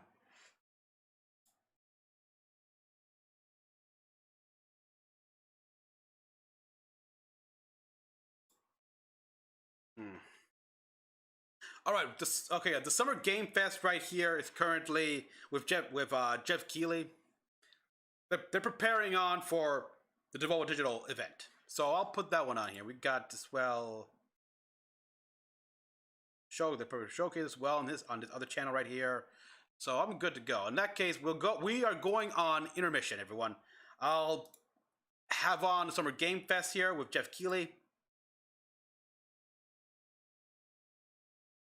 I'll tune you in when the Devolver Digital Conference is about to start. In the meantime, intermission. Cinematic announcement trailer, and after that, I'll take some questions. We'll look at the poll results again, and we'll get ready for the Devolver Direct. So here we go. Ubisoft. A spaceship with rabbit-like ears zooms past. On board, Mario stares at a screen. We are now approaching our destination. Rabid Peach sneaks up on Mario and takes a selfie with him. Her eyes widen, looking at the screen. Outlines of Luma and Rabbit appear. Their DNA coding is scanned, revealing the two as a match. Mario looks down at the console. A yellow star-like figure floats and sprouts ears. It turns around with a goofy Rabbit smile. Stardust twinkles around as Rabbid Luma steals Rabbid Peach's phone. She gives chase as an alarm goes off. Luigi and Peach join Mario at a center hub. Vast energy anomaly detected. An orbital display of planets appears as a hologram. Everyone steps back, staring up in awe. With a toothy grin, Mario's spark hovers in the air, chasing holograms of other sparks. It does a playful twirl, then waves at the other sparks. A large hand reaches out of nowhere. Mario's spark dodges it, but the hand sucks the life out of the hologram sparks. Mario's spark hides behind Luigi as a dark figure reaches down toward them. Mario's expression becomes serious. He turns to Luigi and they nod to each other. Their ship plummets from a cloudy sky.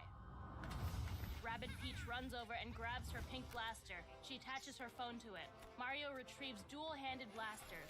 Mario's spark makes a tough face. The ship lands. Mario and Rabbid Peach stand back to back. A red and yellow Rabbid Luma fight at their sides.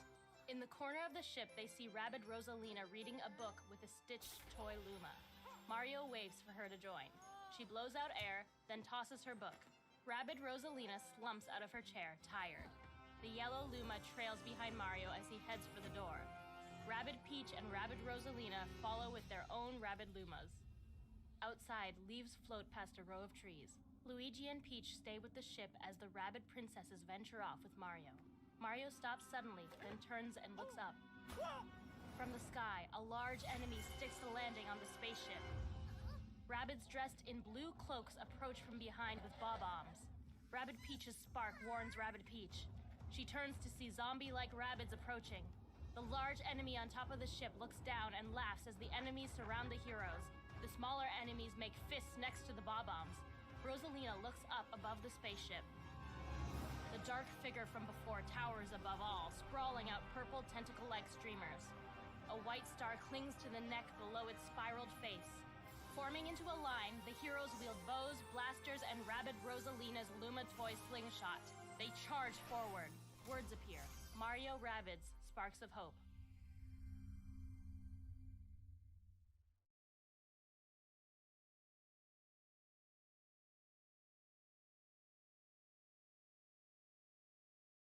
Turn my mic on. New Switch game coming in 2022. It's crazy doing all this stuff. I'm downloading screenshots. I just downloaded the new Avatar's Frontier of Pandora screenshots I just tweeted out on my account.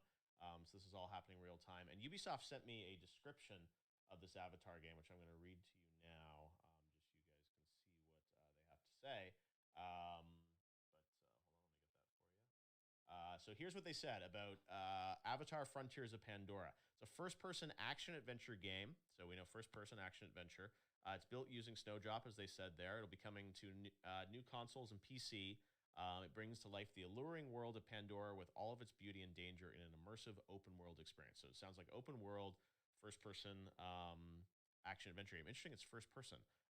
In this new standalone story, you play as Navi and embark on a journey across the western frontier, a never-before-seen part of Pandora. Explore a living and reactive world inhabited by unique creatures and new characters, and put back in the formidable RDA forces that threaten it. So that's the latest on Avatar. And I just posted a couple screens on my Twitter. Speaking of my Twitter, let's take a poll right now and see what you guys think of the Ubisoft event. With about 17,000 people voting, it looks like C is in the lead. And I get it. I mean, some people were saying in my feed, where's the new Splinter Cell, right? I announced a Splinter Cell anime with Netflix on Friday with Sam Fisher, and people were obviously excited about that. And they're like, maybe there'll be a game. Well, there wasn't. So it wasn't a lot of really shocking news from Ubisoft today at the forward, but still good to see them trying to push forward.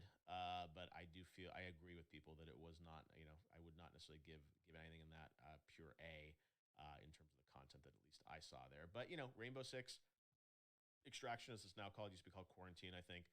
Good to see that that's coming out. And there is this sort of macro theme that it's still really hard to build games in the pandemic and work from home. And that's why I was really happy, for the Kickoff Live that we were able to, pull together what we were able to pull together. I'm going to take a couple questions now from you guys in chat. So we'll go through that. And then in just 10 minutes, we're going to watch the Devolver Direct together and react to that afterwards. So let me go to the featured chat here. I'm going to call that up. And if you guys have a chat, I'm in the Twitch chat right now. So let me call it up there and see what questions you guys have and drop them in there. And let's see what we can figure out what questions you guys have. Will I be watching the Gearbox? Yeah, Gearbox is doing something kind of more of a panel, I think. Most of the bigger sort of Gearbox stuff is the things we did with Tiny Tina's Wonderlands, which I'm really excited about, and Tribes of Midgard. So I think they're going to talk a little bit more about those games in the panel, maybe a little bit about the Borderlands movie. But I'm going to stay focused on the Devolver thing. But love the guys there at Gearbox. So good question. Am I hyped for Life is Strange tomorrow? Yeah, Square will have their event tomorrow, and I'll be co-streaming that right after the Ubisoft event. Or I'm sorry, after the Xbox event, Xbox and Bethesda tomorrow morning. But yeah, I'm excited to see more on Life is Strange and what else they have in store for us. Let's see. Next question.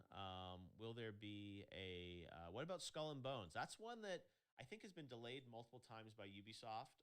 That's a good question, and I have not heard anything more on Skull and Bones.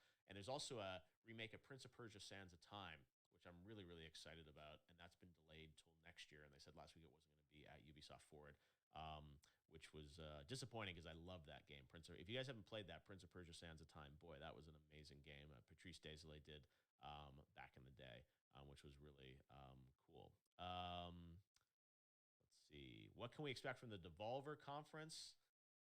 I shouldn't give it away because I actually have the Devolver conference here on my machine. I'm going to stream it out to you guys. And again, don't want to give anything away, but they always have fun. So how would I rate Ubisoft Forward out of 10? I don't know. Let me check my poll. I think it's kind of, in the ABCD range. I would probably give it I'd probably give it a C, I think. It's probably fair. I think. I mean, there's some good stuff for sure. Mario and Rabbids is great. The tough thing I will say is that sometimes when these publishers do these full-on hour events, they have to cover everything, right? And they cover Just Dance, and it's like lots of great stuff. But sometimes the expectation of the core audience is they want to see, a lot of bangers, as the kids say. And it's hard to kind of maintain a whole hour of things. And one of the reasons we built the Summer Game Fest kickoff was to really allow publishers to show one thing or two things and not have to have like a full-blown direct event where there's such expectations that everything is going to be delivered. So yeah, I thought it was an okay event. And there's obviously some really talented teams working on some great games inside of it, but the expectations are here for these things, and Ubisoft delivered good stuff. It's just you said there are lots of games that you guys wanted to see, but I'm curious what you guys think, and vote on the poll on Twitter, and we'll get your reactions to it. I think Xbox and Bethesda is going to have a really good show tomorrow, based on what I know about some of the things they're doing. I think that's going to be a really good show tomorrow, so you're definitely going to watch that, and I think that'll do pretty well. But yeah, we'll see. And we'll see how you vote on the Devolver Direct and what you think of that. They always bring the energy, as Flapjack Jacob says, and they do. There'll be a lot of energy, I can assure you, in the Devolver Direct as well. Let's see. What's my favorite game reveal so far? That's got to be Elden Ring, right? Should we watch that Elden Ring trailer again? Let's do it. You guys are going to get sick of it. We're going to watch it one more time, and then we'll get ready for the Devolver Direct. Right, here is... It finally happened. The Elden Ring trailer. Enjoy.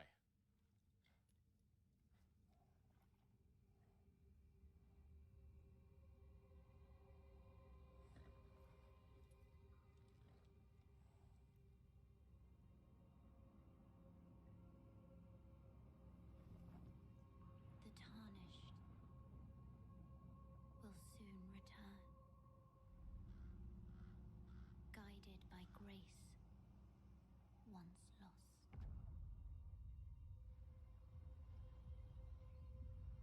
The Golden Order is broken to its core.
Elden Ring, coming January 21st, 2022. Isn't that?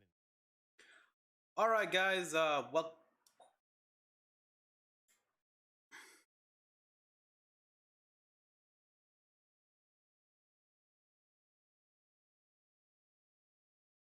Mm-hmm. Yeah, the Devolver. Yeah, we are literally just actually according to this 2 minutes here. Yeah, the Devolver Digital event will start in 4:30. It's just about actually, so good timing. Oh, I got a small little snack. Got some water here. So, all right. Let me see, just make sure everything works fine. Yeah, and I got to try out my brand new intermission overlay too.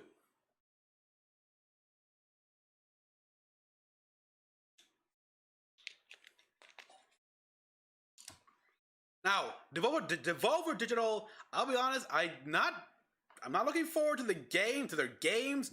No offense to Devolver, but I'm here for the storyline because yeah, all their presentations, they got like an ongoing storyline happening, and it's just, oh boy, it's a treat.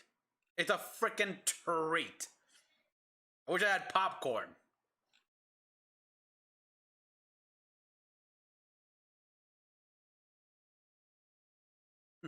But, well, what can you do?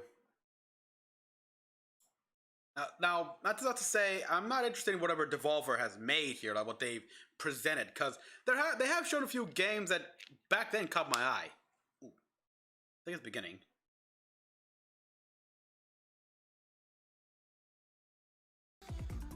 Oh, there we are. This is still Jeff Keighley, but it should have started by, yeah, it should, almost starting. Oh yeah, Paladins, they released a Genlock skins, which makes me want to buy it because Genlock. Manipulative bastards. Yeah, play that game, the Batman Telltale game.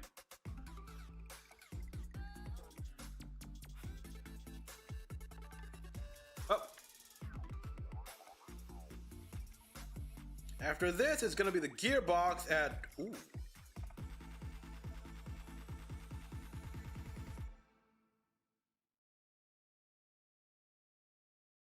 The Gearbox Entertainment one is only, it's in half an hour? Plus showcase, so let's watch that now together, and I'll be back right after to react to it, but enjoy the Devolver show.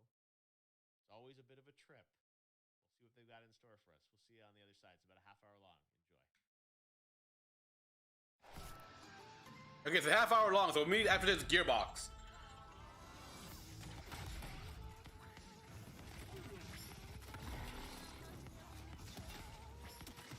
Oh, yeah, they're the ones that this game here like inspired by Doom Eternal. Come on, because it's gotta be somehow inspired by Doom Eternal. Look at all this. Look at some of the designs of the enemies here. It's like they're ripping off Doom Eternal but it's so bloody and fun looking that we don't care. And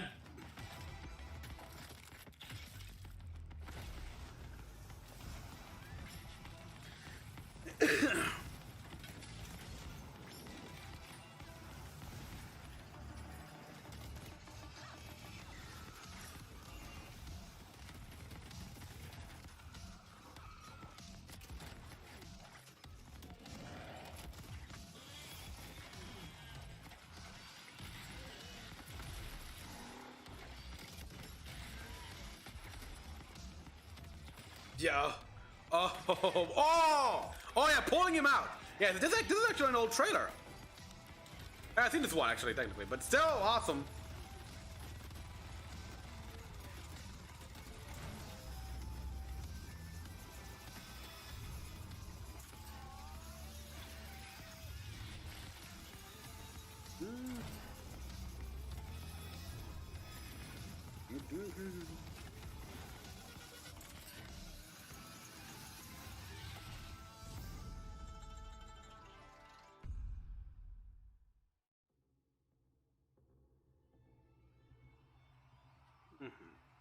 This is our first year of bringing you the very best of what video games have to offer. Lots of changes at Devolver since the last time we were here.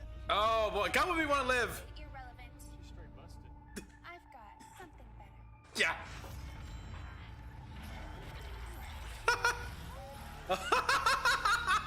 Today is only the beginning. Oh my Video games and the future's future. future. Jim. I don't give a flipping freak about stupid live video game events. Hello. I need you to help me stop the future's future. Puppet on a million strings. Mine.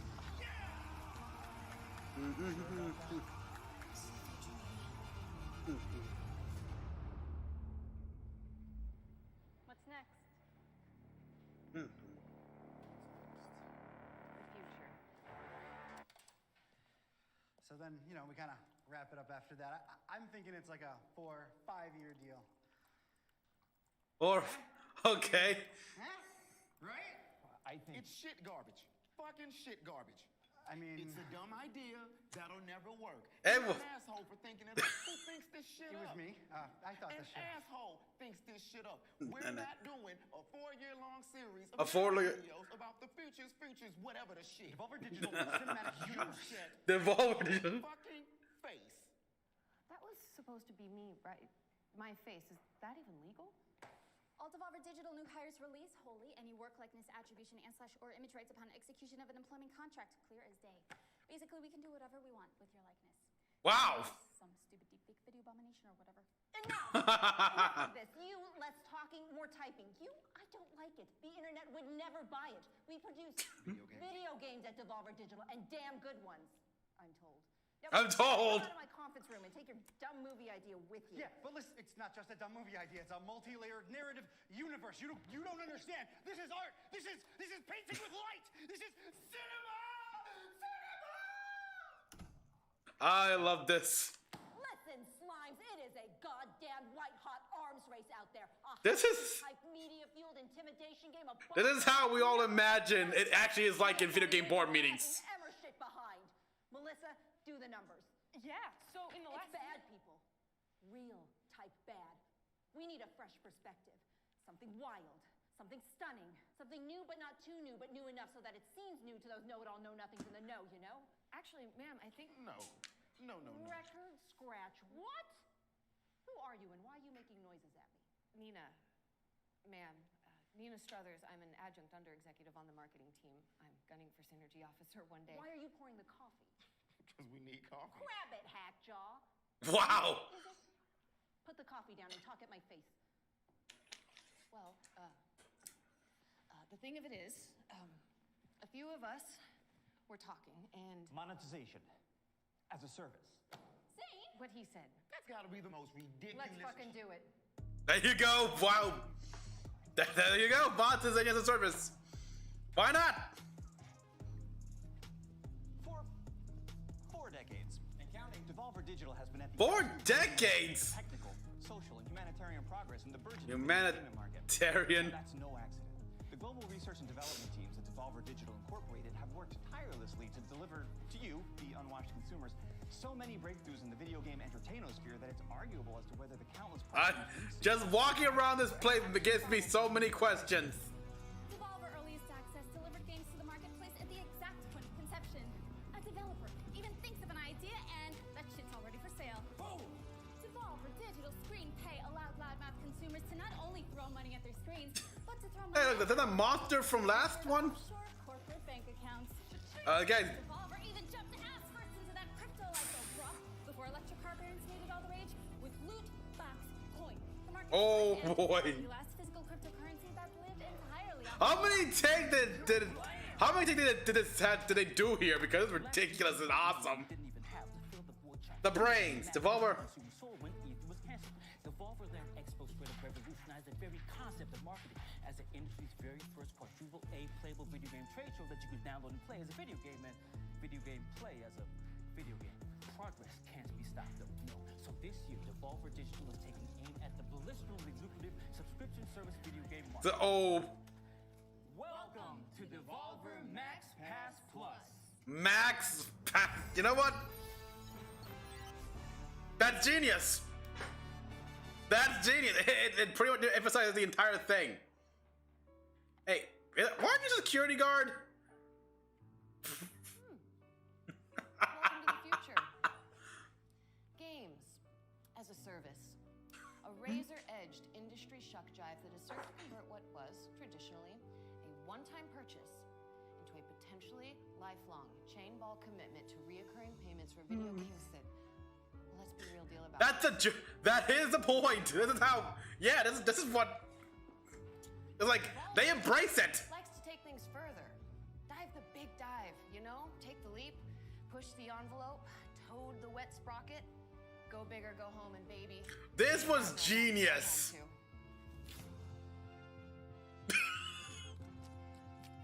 Devolver likes to take things So much hand sanitizer.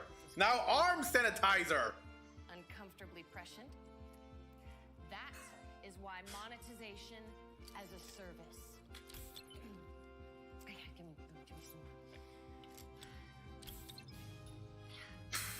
We see it. I give them my money. Way to keep consumers locked into a semi-regular non-payment schedule with a novel. This is the most honest. This is the most honest, realistic depiction of what it's like in these video game developer companies. Hundreds of dozens of premium purchases at the low monthly price of no cost. Developer Max Pass Plus. Hit me again. What are you? What is that? Is that adrenaline? That is the Max Pass Plus difference. You simply apply, and your credit competency, work history, genealogical strafe vector, total lunar payload weight, environmentally induced super selection state, and very first magic deck are evaluated on a 29. That's a lot of hot dogs. And boosh, you're absolutely Rose Street.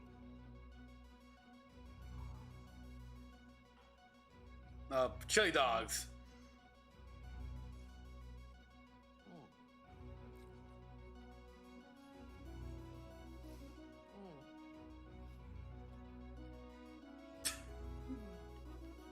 It could just be this and I'd be happy. You don't have to show any games. Are granted direct access to purchase anything in our constantly growing collection of video games and video game related junk for free. Video game related junk.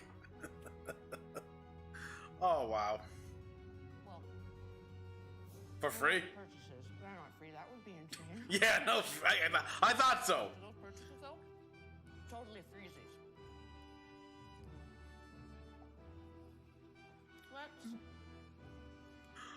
Well, let's check a look. I gotta wonder how hard it was for these two to keep a straight face and all this. And she eats that chili dog. With Devolver Max Pass Plus.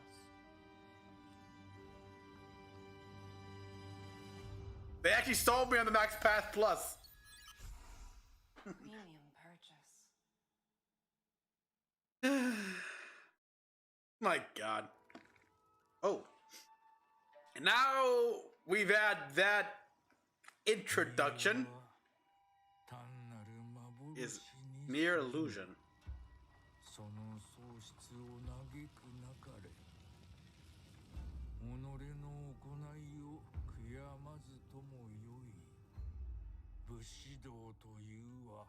The way of the warrior.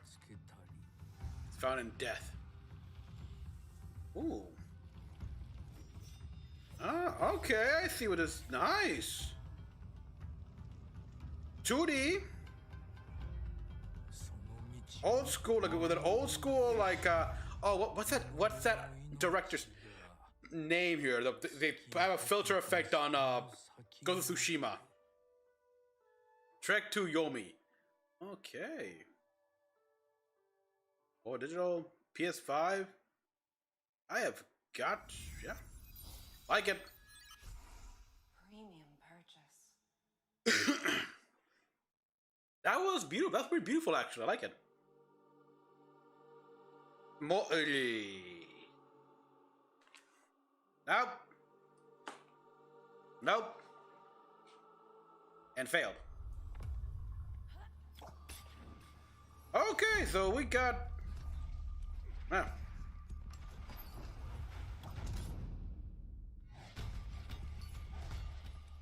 For those who like an Uncharted, Tomb Raider, Indiana Jones, and DuckTales.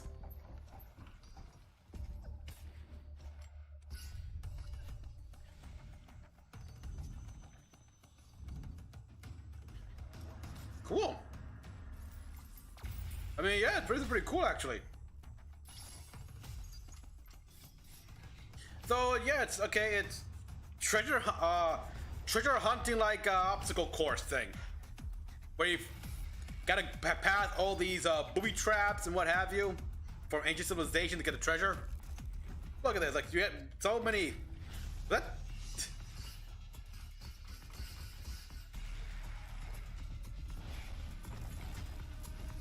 Ooh. Phantom Abyss, okay. That looked cool. Fashionable. Now that's a phrase. A phrase that goes lock, stock, hand in Marketing. hand with gamers. An exclusive state of being, if you will, to which only the most adroitly premium amongst us could ever truly endeavor to gain entry. Until now. No. That's this, not this. I'm snapping, damn it! Being fashionable is a natural extension of the Devolver Max Pass Plus premium purchase experience. Brought from us to you by Devolver's own central textile manufacturing and weaponized branding entity subgroups. We would like to present to Weaponized you sub... collection of What? exclusive garmentry only available to the Devolver Max Pass. How much? I mean, subscribers. Survivors. Shut up. Survivors. Fashionable, comfortable, and catastrophically unaffordable formal wear was designed and manufactured entirely in-house by an elite selection of our most popular and attractive interns, to whom we've given key action words and access to an internet-connected device and, shall we say, joie de vivre. You may go. Bye. As with everything else in this presentation, the Devolver Max Pass Plus exclusive merch collection is, well, exclusive. Yeah, how much? Available to subscribers in a premium purchase, not at all in the subscription fee you may or may not, but may be paying. Fashionable. Am I right?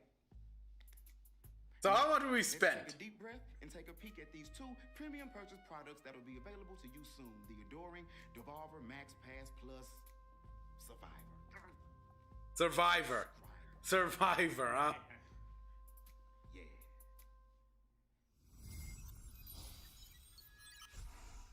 Premium purchase.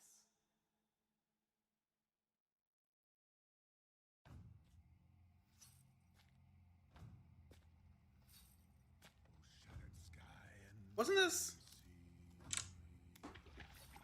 Oh wow.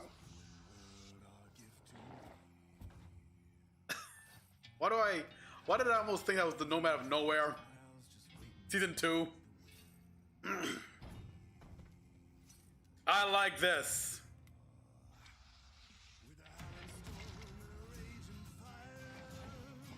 Ooh, nice music.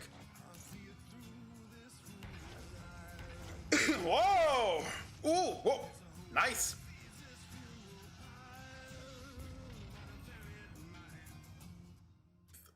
That's a lot of explosive in that one little package. I approve.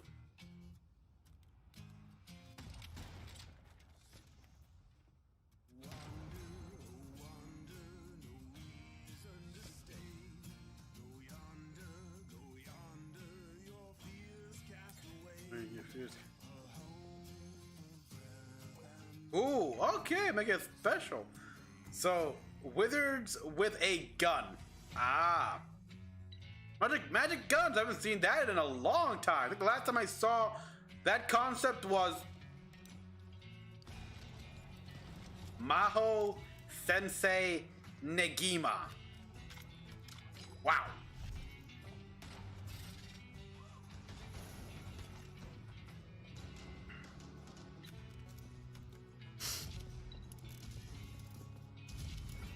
Okay, you use the guns to like summon other, but that's just doing damage.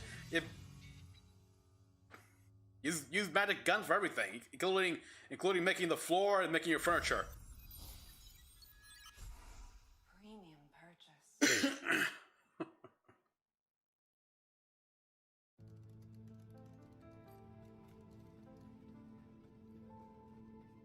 So yeah, I guess they had to cancel the bit of a storyline they had going on here because of the whole pandemic thing. But even then, they made a clever way to why it was canceled.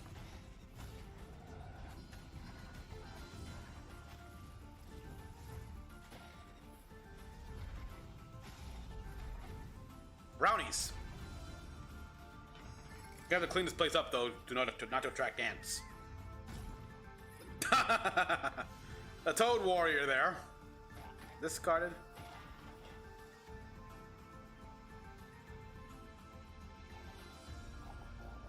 Little biped. Oh, I'm still alive.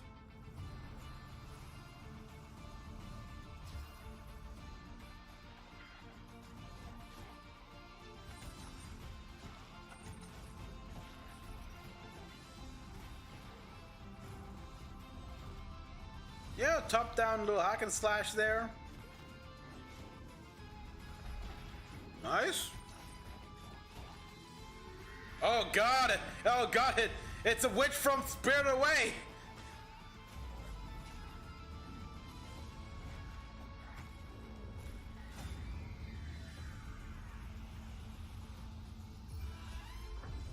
Death's Door. That's a good title. You are literally on death's door, in front of death's door. Since 1975, Devolver Digital and the many incredible developers we've partnered with have produced what can only be appropriately described as an imperial buttload of incredible games that consumers You know, with all that here makes me think, are you guys with close friends with Goldfinger? about the game's quality in order to substantiate their place in online conversations about whether or not an indie game is still indie if it has a publisher. That's why we're proud to announce the entire Devolver Digital catalog on Steam is available at Devolver Max Pass Plus as a premium service, not included in your reoccurring. And she doesn't lose a moment. Quite nailed down yet. Each of these gems will be available at a reduced rate for a bafflingly limited amount of time, with discounts ranging from "Alright, why not?" to "Fuck me, why are my pants wet?" Think of it as a kind of thank you from an old friend. An old friend that believes you. Fuck me while my pants wet. Like, Visit DevolverMaxPassPlus.com. This had to be just one take. He had to get this down on one take, and that Don Miles screaming me out. Oh God, this is genius. These guys know how to have fun. The creator of Pony Island and the Hex comes an inky black card-based Odyssey.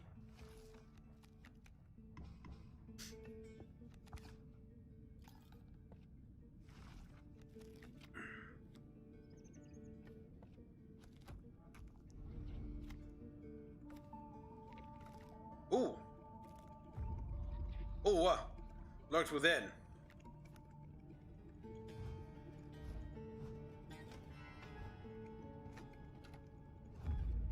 Whoa! We're in a cabin. There's a lot of weird. You wish to survive?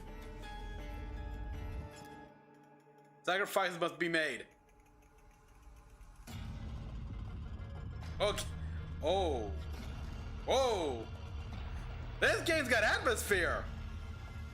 And some life and some live action scenes. Inscription.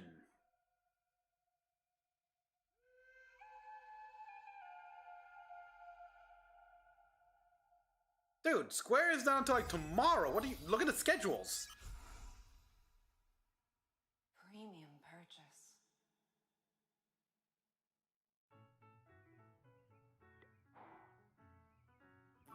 Hey, kid!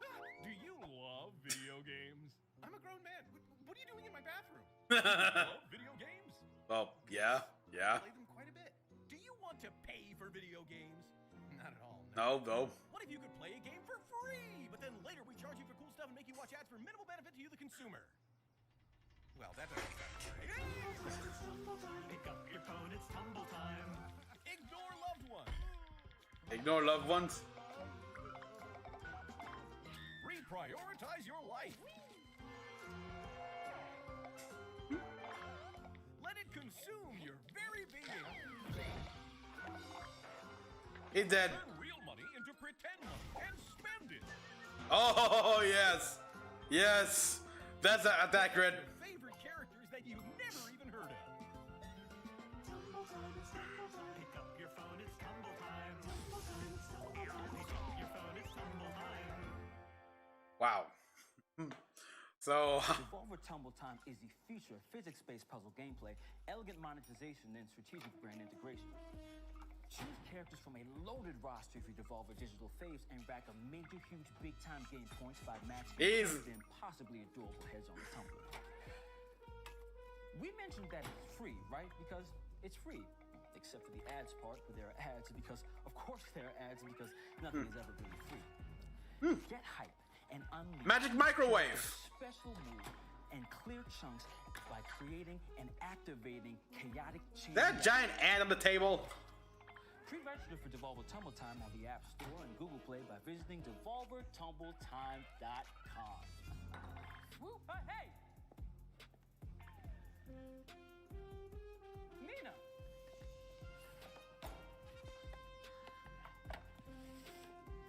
That just got bigger. Oh, hey. Let's do the Let's talk about chili dogs. for a moment.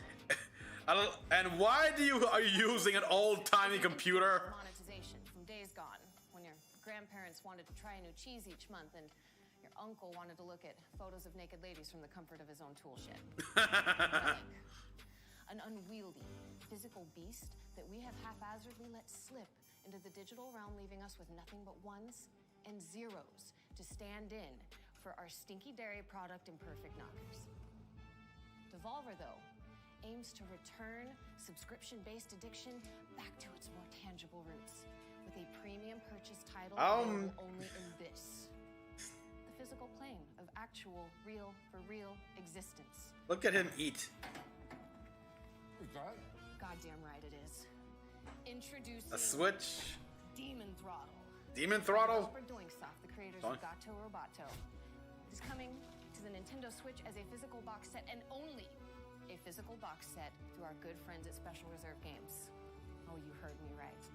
Demon Throttle, This is. I repeat, will not be available in any digital Oh, format. the cheese is so thick. You can just cut it. You need to cut it with a blowtorch. You missed out on its initial offering starting today.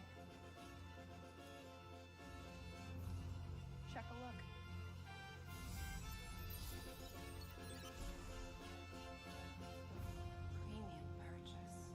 This is a. Oh god, this is becoming an 8. Ooh. Retro. That demon kissed my wife or something?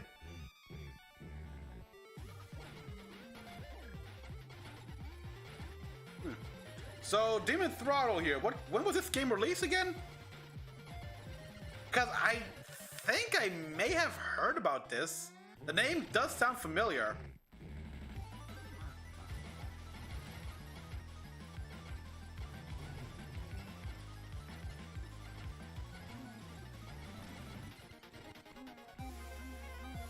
Vanquished! Demon Throttle.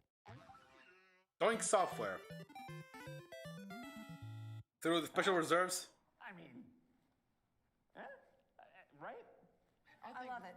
It's good. Really good. Great work, Stilts. Well, it wasn't Who'd only. have thunk? Big moves by a guy from. Where are you from? Technically, I'm not supposed to be here. That's I'm great, filming. buddy. Say what? Bring it home. Technically I'm supposed to be here. What's the punch? There isn't one. He does not have. Videotapes. What? Tape. Why does this? What this music? This. Well, we put the entire thing on a tape and then sell it. Right? Like this, right?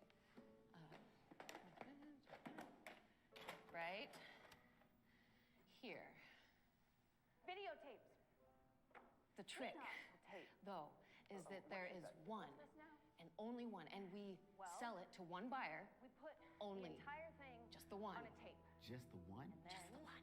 Sell it. Okay, and since there's only one and the buyer keeps it, and we broke the little tab on the inside so you can't copy it, it is non-fuckwithable.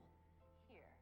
A non-fuckwithable tape, right? NFT for short. It's gonna be a thing. NFT. Do this? Can this be done? It's done. Okay, the one copy of this entire presentation on Okay. tape, the one in this player right here, What? is available online for the first Devolver Max Pass Wait. Plus Triple Online? Gold Star Magnum Double XL Magnum for subscriber to go to devolvermaxpassplus.com and buy it. How much money? Non-fuckwithable. It does no damage to the environment, to the Huh? energy, to the global technology supply chain because it is. This makes no fucking sense, and it feels so real because of it. Nancy. Back of an old filing cabinet in the birthing wing, and it's Birthing wing. It's also a tape. Fucking brilliant. Yes. Yeah. Zane, Nina, Margaret, Caleb. This is such wonderful. Oh, wakey wakey, I get Becky. It was all a dream.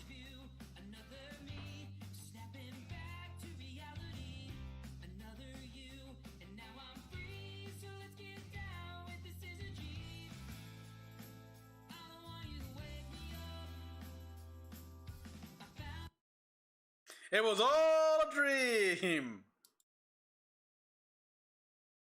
Sure, why not? Okay, guys, we gotta hurry here because the gearbox. Right now, I was hoping for intermission here, but nope, gearbox. Oh wow, damn, yeah, we are not wasting time here. Wait, let me see. I'm currently gonna watch the Gearbox conference. Let's see. It looks like through the Game Trailers YouTube site here.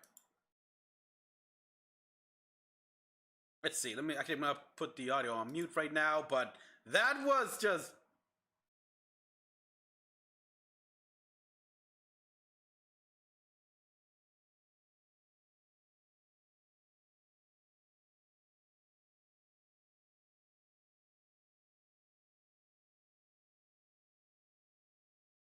Here we are. 15 years after this 80s orientation video was made. We offer numerous degrees across a multitude of fields, including pathology, supply chain management, and storytelling. I still gotta play the Tales of the Borderlands and Borderlands 3. And the pre-sequel, technically. Gotta beat that. Whichever path to success is right for you. At the College of Gearbox Software, we can shape you into the looting, shooting vault hunter you've always believed you could be. At the College of Gearbox Publishing, Right, they are really. in Norse mythology, projectile meteorology, Bulletstorm! or regular meteorology. Give us Bulletstorm 2! Thesis on the deification. Godfall! Wait, I gotta play that first. Whatever the hell else we're doing. With Looks like someone is copying Devolver Digital. history of magic, enlarged vehicle maneuvering, and yes, even Hollywood filmmaking. Did you hear we're making a Borderlands movie? It's true. I have heard that, actually. More about all the innovative I don't trust it. opportunities you can find at Gearbox University. Dynamic, pioneering. I mean, yeah, I have heard about the Borderlands movie, but. It sure has been a year. Yep, it has.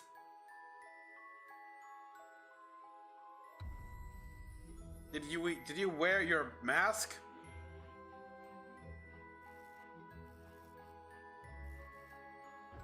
Where else would I be? That's why I decided to come to this reality in the first place here, to be locked up and just relax while I do a zillion other stuff everywhere else.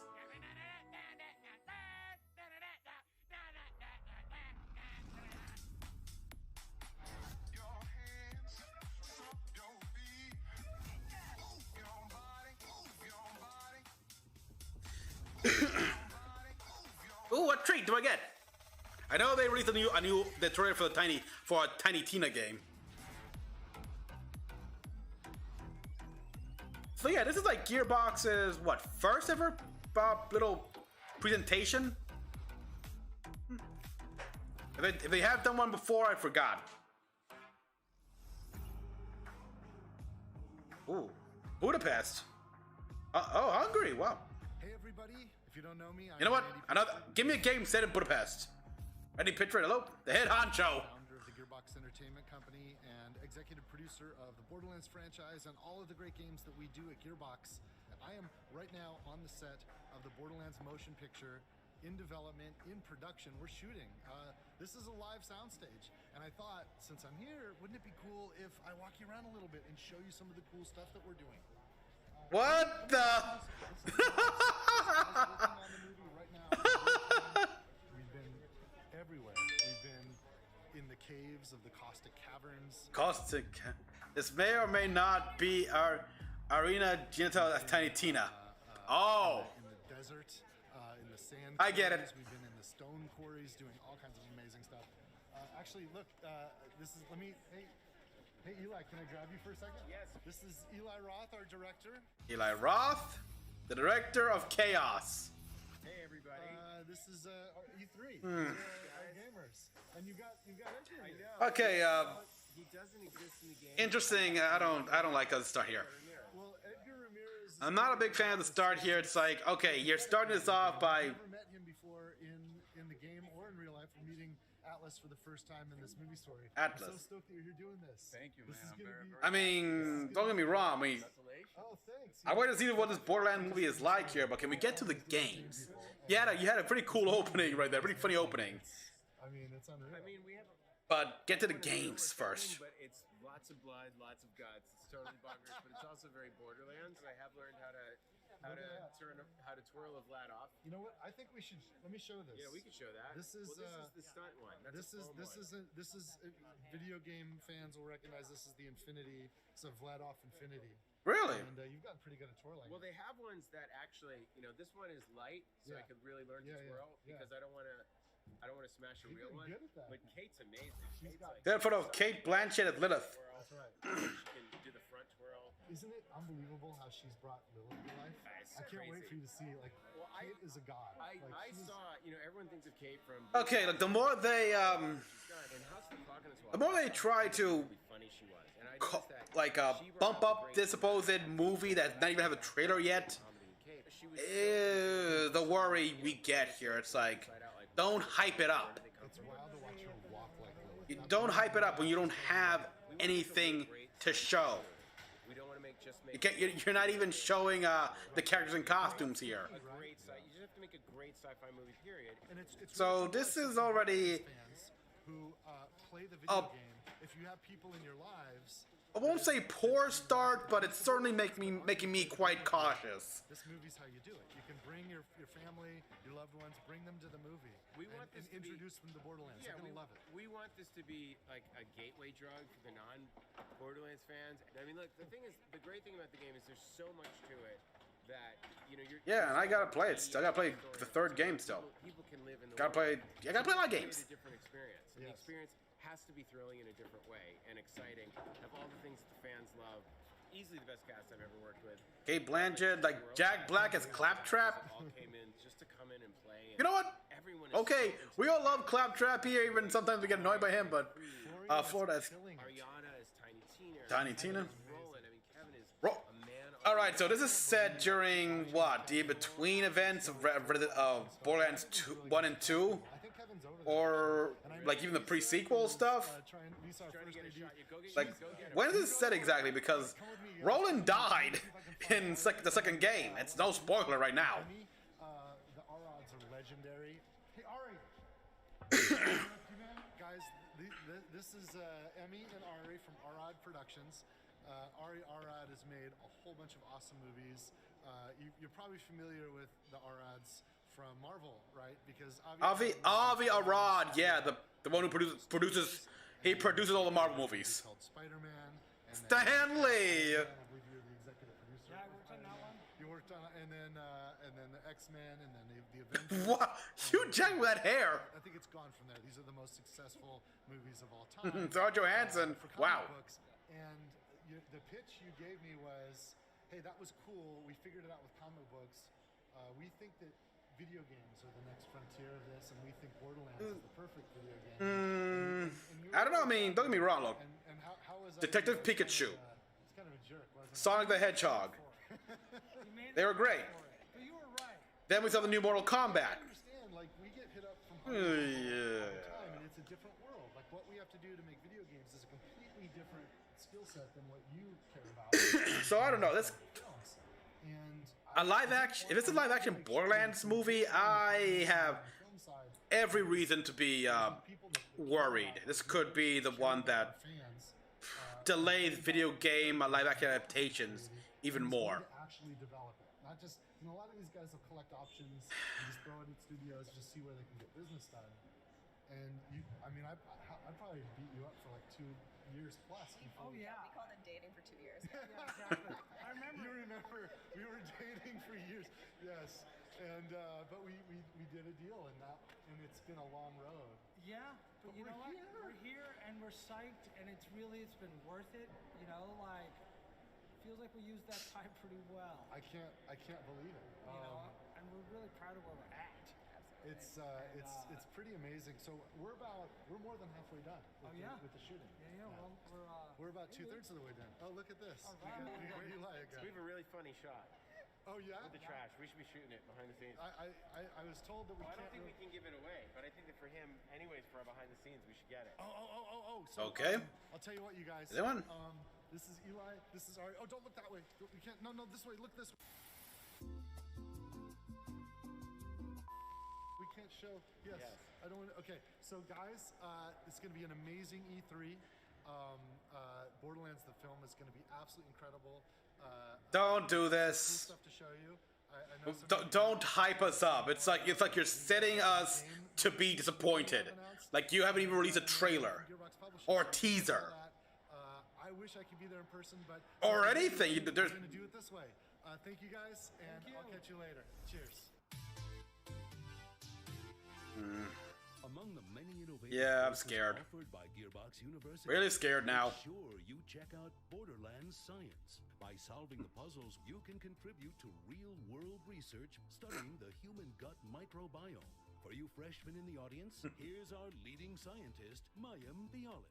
By playing Borderlands 3, you can contribute to real-world scientific research that helps real people. You'll be directly helping our scientists organize and compare this doo-doo. I'm the conductor of the poop train! I remember that. With Borderlands Science, Oh boy. So yeah, these guys are clearly taking some inspiration to how Devolver Digital does their presentations. Gearbox University. We're not even charging tuition for this. Because you don't exist. Oh, the whole homeworld. Game started. But you did that already. In the 90s, it would be the first. But you guys already did this, didn't you? Like RTS. I mean, wasn't this already done? I mean, yeah. I want to play Homeworld, but first gotta give me a good piece, an actual PC. So that was a big deal in the late 90s. Oh, now Homeworld 3. Okay, I see. I'm sure the Homeworld fans are going crazy.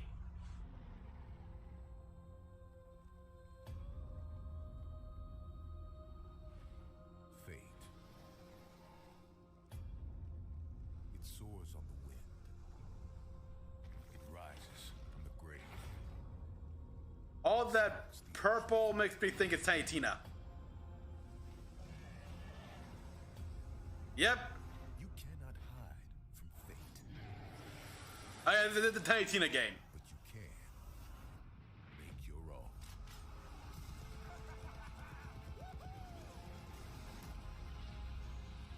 Starring Andy what? Wanda Sykes? Will Arnett? Ashley and Her Royal Highness on a unicorn. Butt Stallion! Oh my, that brings me back. I remember that. Like Butt Stallion. Gears. Wonderland. Yeah, Tiny Tina. Yeah.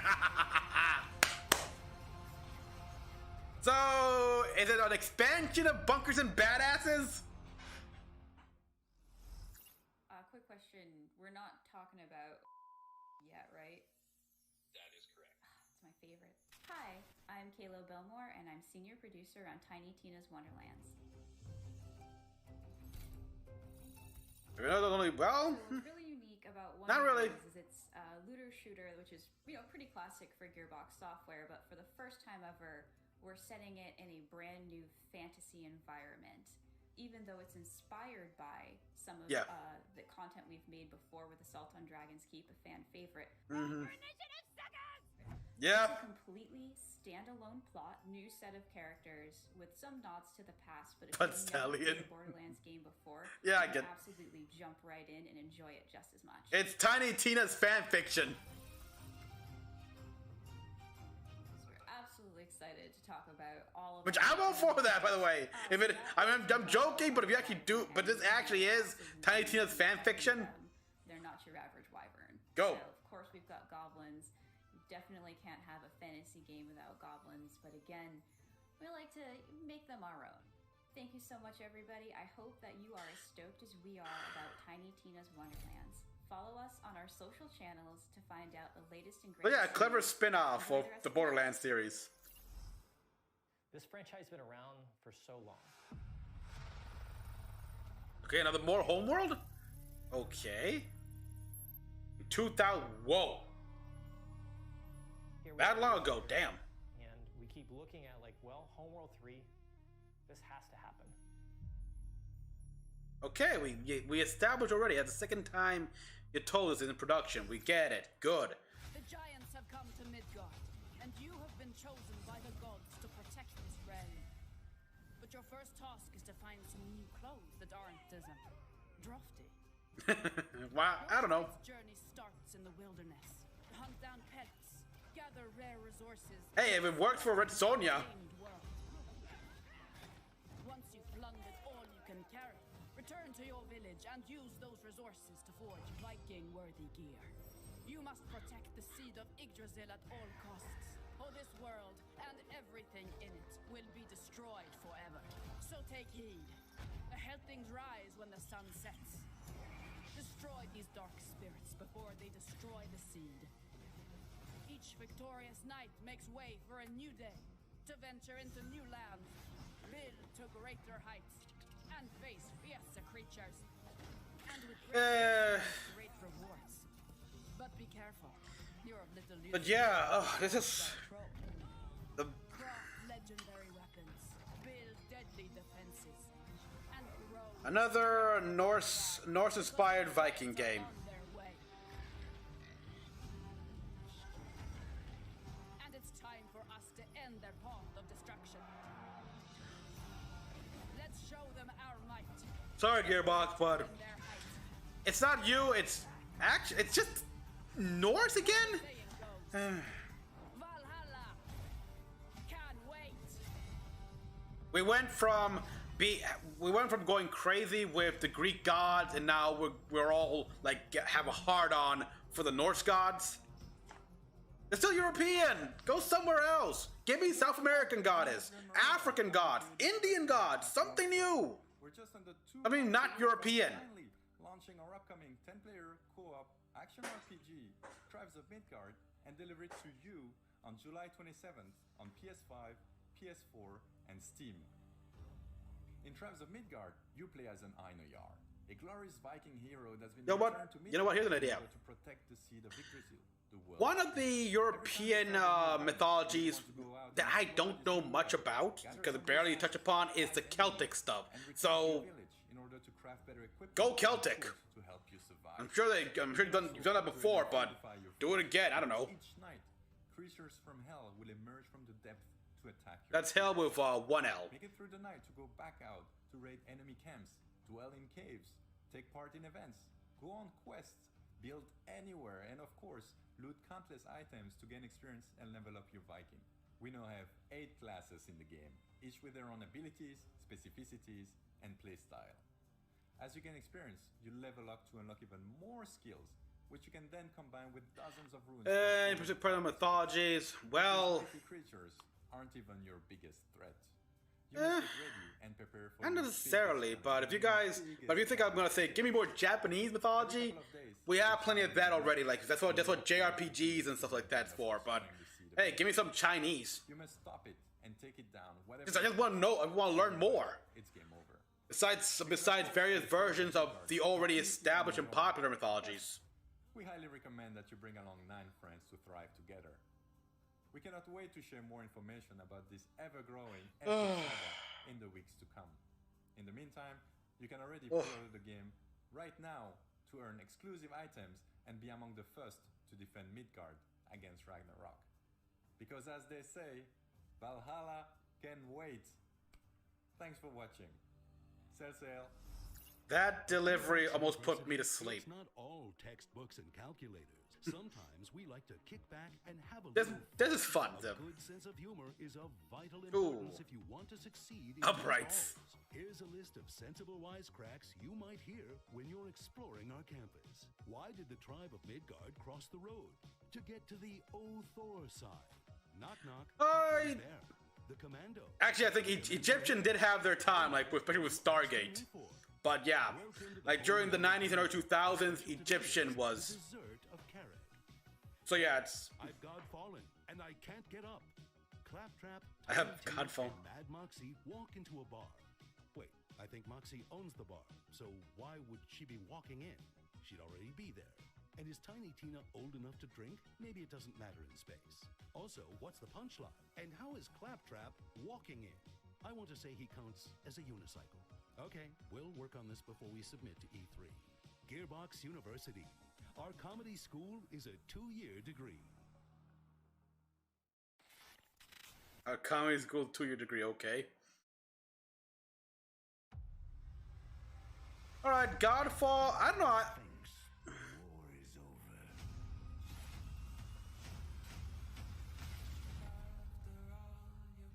Oh yeah, they make. It's a mistake in my opinion. Keep it on the PS5.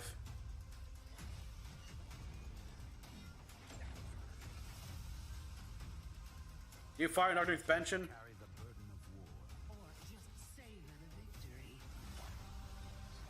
Save the fire realm. Battle new enemies.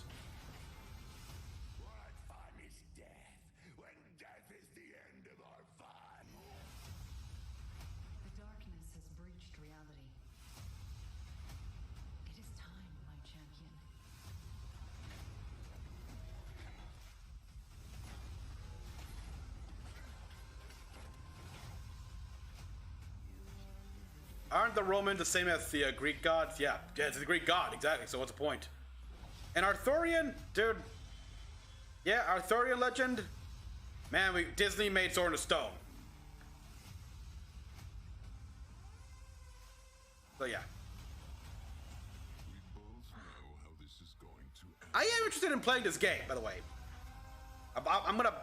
I was like, that armor, I was like, I just want the collection of the armor, so... Because, wow. I was never just your brother. I am your god.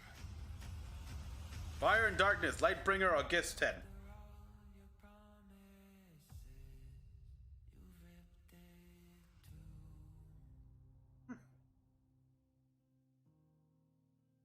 We will include Deluxe and Ascended. Okay.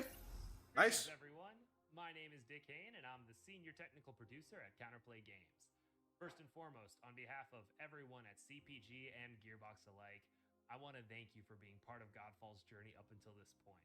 It's crazy to think that Godfall just launched in November of last year. Developers have been hard at work ever since. From what I hear, that game is not doing that well. Massive Primal update, which included new content such as additional rooms in Tower of Trials, Primal Gear, Ascension levels. I mean, it looks incredible here, and like the armor is still exquisite. And on August 10th, we will be launching Godfall on the PlayStation 4.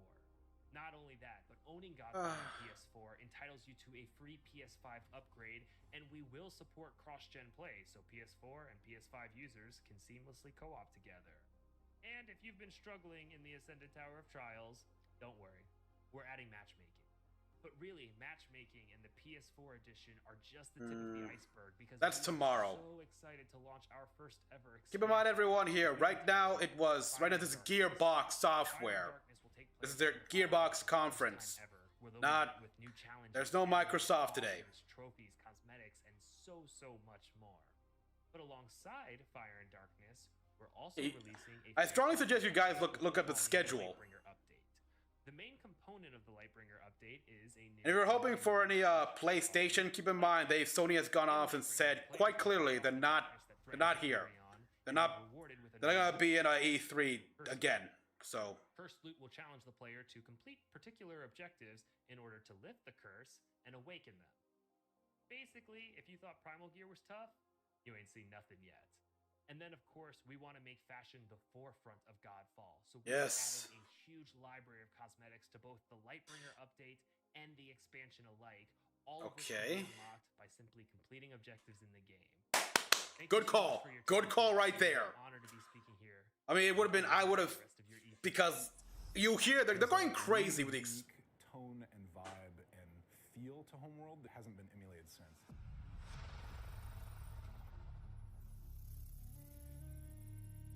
Homeworld 3 announced that it's in production 3 times already. It's not a remaster. It is Homeworld 3. It is the next Homeworld. We get it already. You announced it. This is the 3rd time you're reminding us. What's going on here? That's terrible. We're glad you've chosen Gearbox University for your higher education endeavors. As you engage in your academic pursuits, don't forget to try out our extracurricular activities. Show off your shutterbug talents in the photography club. Make lasting connections in our chapter houses. Or if you're a boring person, you can always try out for the debate team. We also have sporting events, but try not to party too hard at the homecoming game, or you'll end up looking like this. Ooh. Be sure to follow us on social media, where you'll occasionally find free shift codes, as well as news and announcements about our latest scholastic offerings. Gearbox University, we can shape your future, because thinking for yourself is hard. Now, go back. Again, he's not wrong. We're back. I hope you guys had an awesome presentation from all the Gearbox games in development and Gearbox publishing products. That's it. Listen, I'm standing outside Kevin Hart's trailer door. I'm just gonna. You guys want to meet him? I think he wants to meet you guys. Let's see if he opens. Hey, Kevin, you got a minute?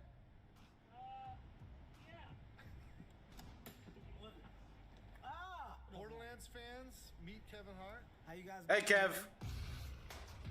Rolling in the flesh. Pretty pumped up right now to meet you guys. Randy, you should tell him actually how big I am in person. It's a great opportunity. I'm 6'3". Yeah. Yeah. 6'3". Grasp of how much height I put on for this role. Kevin Hart as Roland. Dude, you are freaking awesome. Like, you don't understand. Like, you're a freaking action hero. Thank you, man. This is amazing watching you work. You know what? You're blowing my mind. I'm going to say I'll one-up you. I'll say it's amazing for me to have the opportunity to portray the character of Roland. Of course, you're very familiar. Please stop doing this. I think the biggest and best thing is the surprise that you guys are going to be in for. Because you got no idea what I'm doing or how I'm doing or why I'm doing it. You got no idea the level that I came in at. You got no idea how much preparation I decided to put into this particular character in this role. You got no idea. You got no idea. You don't even know what's under this jacket. OMG! It's metal! You got no idea. My job is to come in, not only be prepared, but to shock. And I think right now this is what we're doing. We are doing it. I've seen some pretty, like, it's intense. No one's ever seen you like this before. No, I can honestly say, man, Eli is such Unless it's Nathan Explosion, whenever I hear that's metal from, I don't buy it. Absolutely. You got an amazing cast. Kate, Jamie, Ariana, myself, Flo, our I mean, I like the silhouettes here, but amazing group of people together. So, shouts out to you, your team at Gearbox. Shouts out to Lionsgate, for seeing that this is something that could be phenomenal. Shouts out to the world of Pandora. It's in line. Pandora knowers. What? Pandora and what? Okay, you guys that know and love this world, I promise you. No, that's this is. You see how real we have made it become. From a Kevin Hart. You're going to believe that you're in this place with us. So, wow, you're making me cry, man. My eyes are welling up. No, hey, thank you, man. Hey, I appreciate you taking a minute to introduce yourself to our fans. No problem. I'm going back in here in the weight room. I'll see you later. Got a weight room in here. Just rolling lifts weights in between takes. You'll know why later. Well, if you're getting in shape, I think. Holy crap, you guys! I can't wait for you to see this movie. It won't be long, but we still got a lot of work to do. We're a little bit more than halfway done with production. And halfway? You know what? Back at I'm worried. All the great people that created this universe that I'm here representing on behalf of all the talent at Gearbox. We're hard at work making new stuff. So check this out, and I'll see you guys soon. Cheers, everybody. For those of you who've never seen the greatest the world has ever revealed, I'd like to introduce myself. Let's go! I'm out here making them mad, cause I got it. Too good at being too bad, cause I got it. Stop reaching and being sad, cause I got it. I just got it. Oh boy.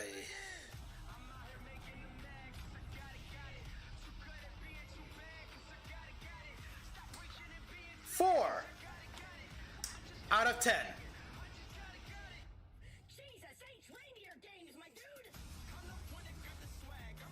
Okay, that brought a smile on my face, unfortunately, but yeah.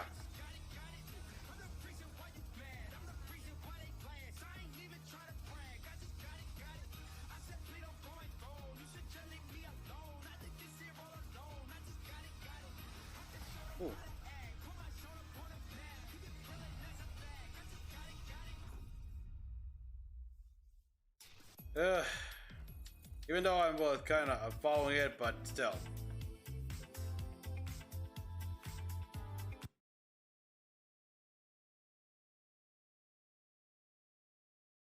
And I thought the Ubisoft press conference, their little forward would be the lowest scored.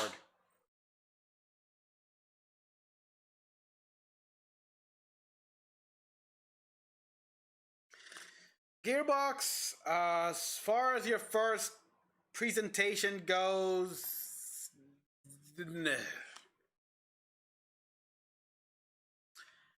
overhyped the movie, which we haven't seen anything of since there's no like small images or nothing. You don't even show the actors in costume.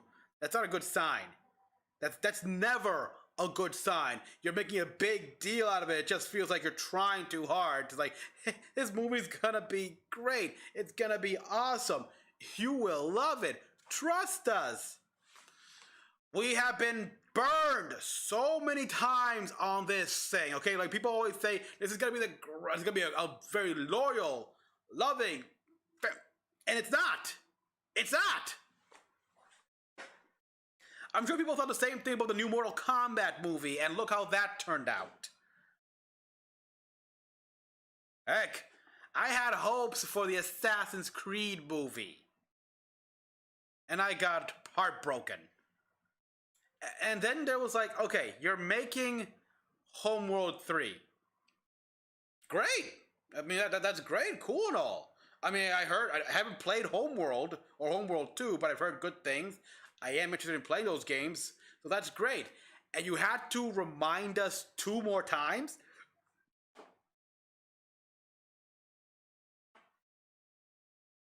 Ay. So yeah, that was awful. Of course, we had the Tiny Tina Wonderlands game, which I know that was announced like yesterday, but I haven't seen the trailer.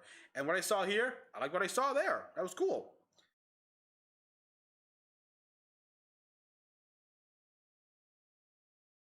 So yeah, and I see some of these other things here, like Godfall, of course, I'm intrigued, but really, you showed nothing new. There was that Viking game, but I'm kind of getting burned out with the whole Norse mythology stuff.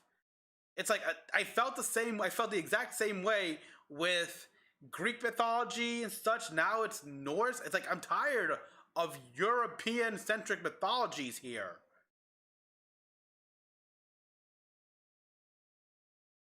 And yeah, I get why you touched upon this because Norse mythology is all the rage now.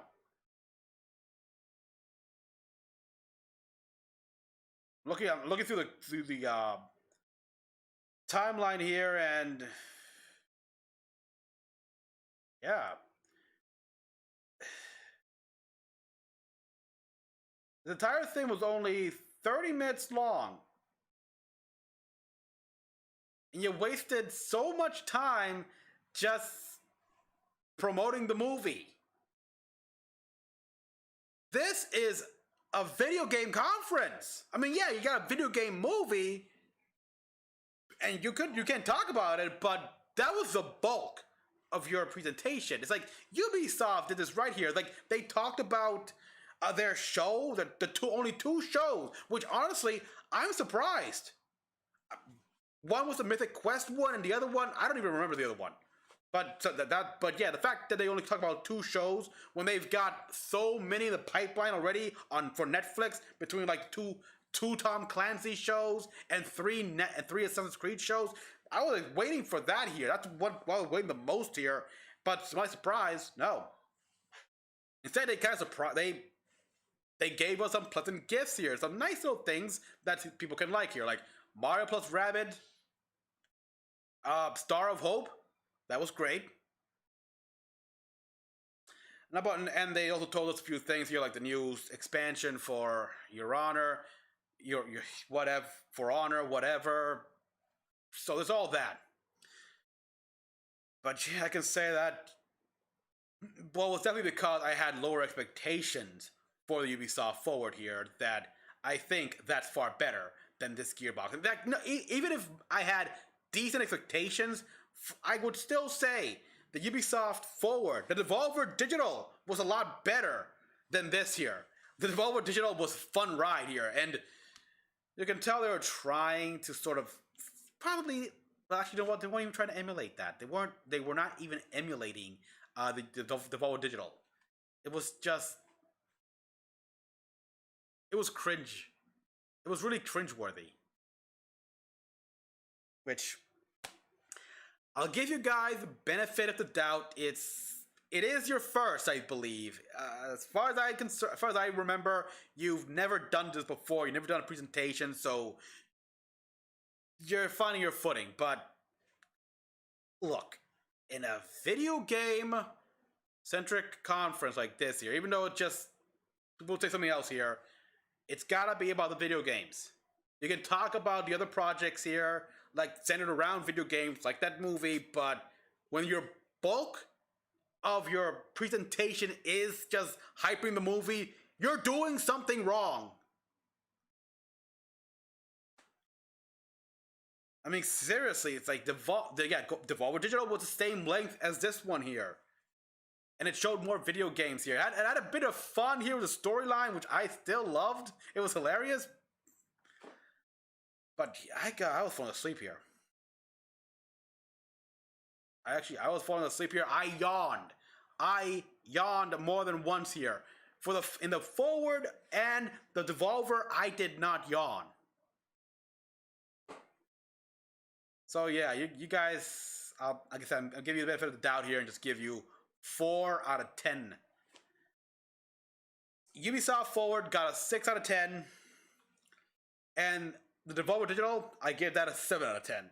Because it had a smile on my face throughout the whole thing. So, it did something right. Even though there weren't that many video games shown here, they still showed video games, and it was a spectacle. So yeah, everyone, that was a day 1 of the press conference. Tomorrow, we get the rest here. Let me see. Oh boy, I forgot what the schedule was. Well, we know that Ubisoft. not Ubisoft, my bad. We got the Microsoft Bethesda conference going on tomorrow.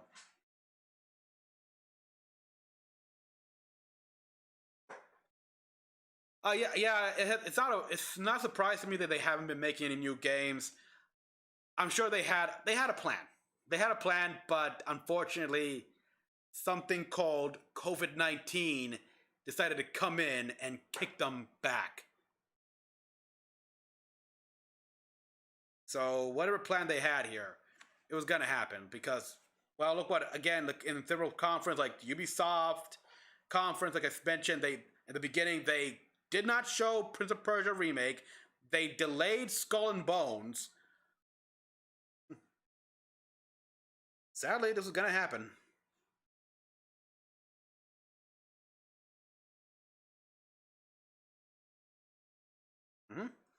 Okay, let's see, all conferences.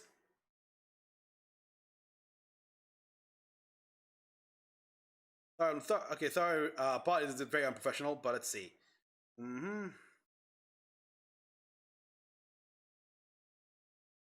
Yep, tomorrow it's the Microsoft and Bethesda conference. This one is going to be the longest, 90 minutes long.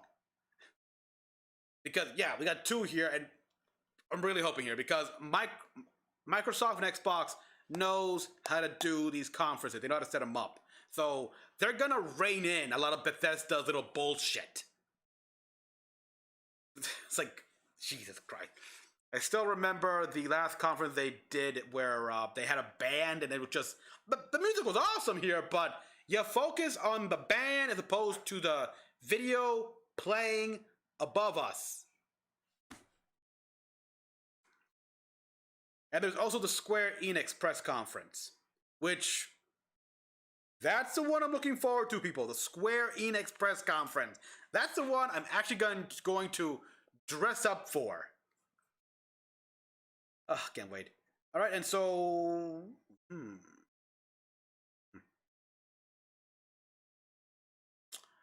Okay, we also got the PC game show, but I'm going to skip that one. I have a PC. Gotta get me that PC. Gotta get me a PC so I can play a lot of games. All right, okay, and let's see. I'm not doing Monday here. Monday, Capcom has their own showcase. Actually, maybe I should do Capcom. And yeah, why not? I mean, give Capcom attention. They deserve attention. And then Tuesday is a Nintendo Direct. So place your bets here. Who's going to be the new character in Smash? Let's see. Since they have so many of Mario, I'm hoping like they add in more characters for Sonic the Hedgehog. Do they have Sonic the Hedgehog in this current Smash? Oh, I forgot. I gotta check that out, but I don't think so. Well, putting that away here, let's focus on Mega Man. You have Mega Man. Now put in Proto Man. Put in Mega Man X. Put in Zero. Put in Bass. Come on. And then after the Nintendo Direct, we have the Bandai Namco conference, which better give me Gundam!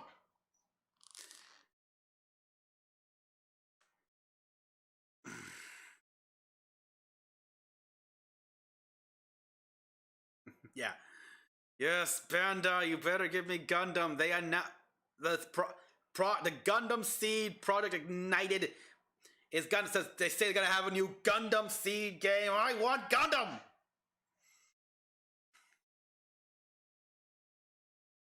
I might dress up for that one as well. Nah. I'll just dress for Square Enix because again, that's the one I'm looking forward to the most here with all the Final Fantasy and a lot of other stuff here. Okay, can we get back to Deus Ex, please? Just saying, Deus Ex. Come on. I would like to continue Deus Ex. I like the story of Adam Jensen, please. The new Kingdom Hearts. Phase 2, because I saw the ending to, I recorded my reaction to Union Cross. Must know.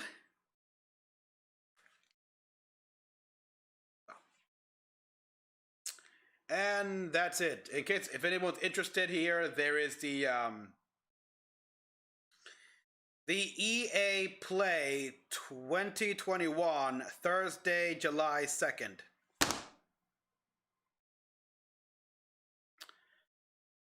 I have heard rumors. Actually, I think it's confirmed by now. I gotta double check to be sure. That they are indeed making a Dead Space trilogy remastered.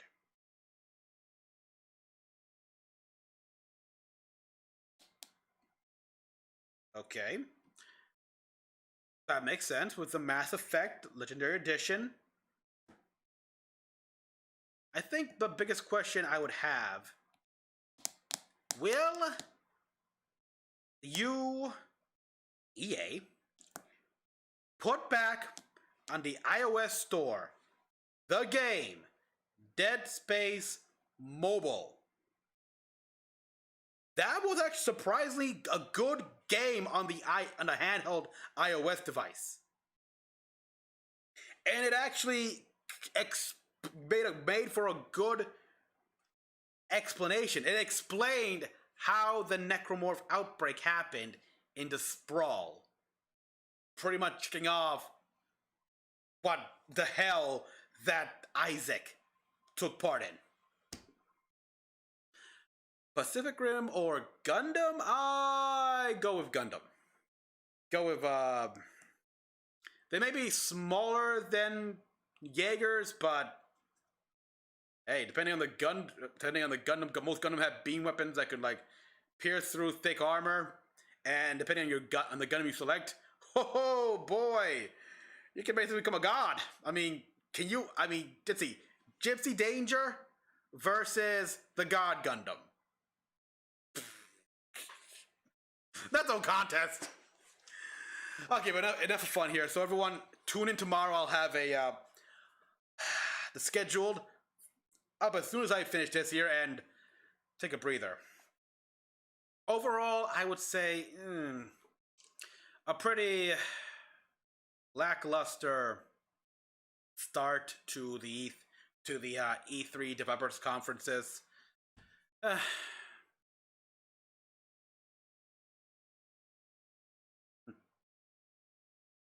Hopefully next time will be better. What happened to Dead Space 4? Why was it canceled? 2 letters. E-A. So, until then everyone, this is Mecha-san asking you all to please like this video to get it notified and everything, get it somewhere, I don't know where, but get attention to it, because it helps me grow, and I know that I hit the 5,000 subscriber mark so far. Let me see. Because YouTube does like to... Okay, yes. 5,002 subscribers.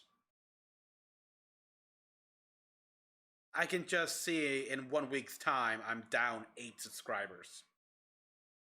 But I'll plan something. Simple, it's the same thing, a Q&A and stuff like that. Subscribe for more videos and everything. Comment down below what did you think about these conferences? What did you like? What did you hate? What were you hoping to see? And everything. Until then, this is Mecha-san.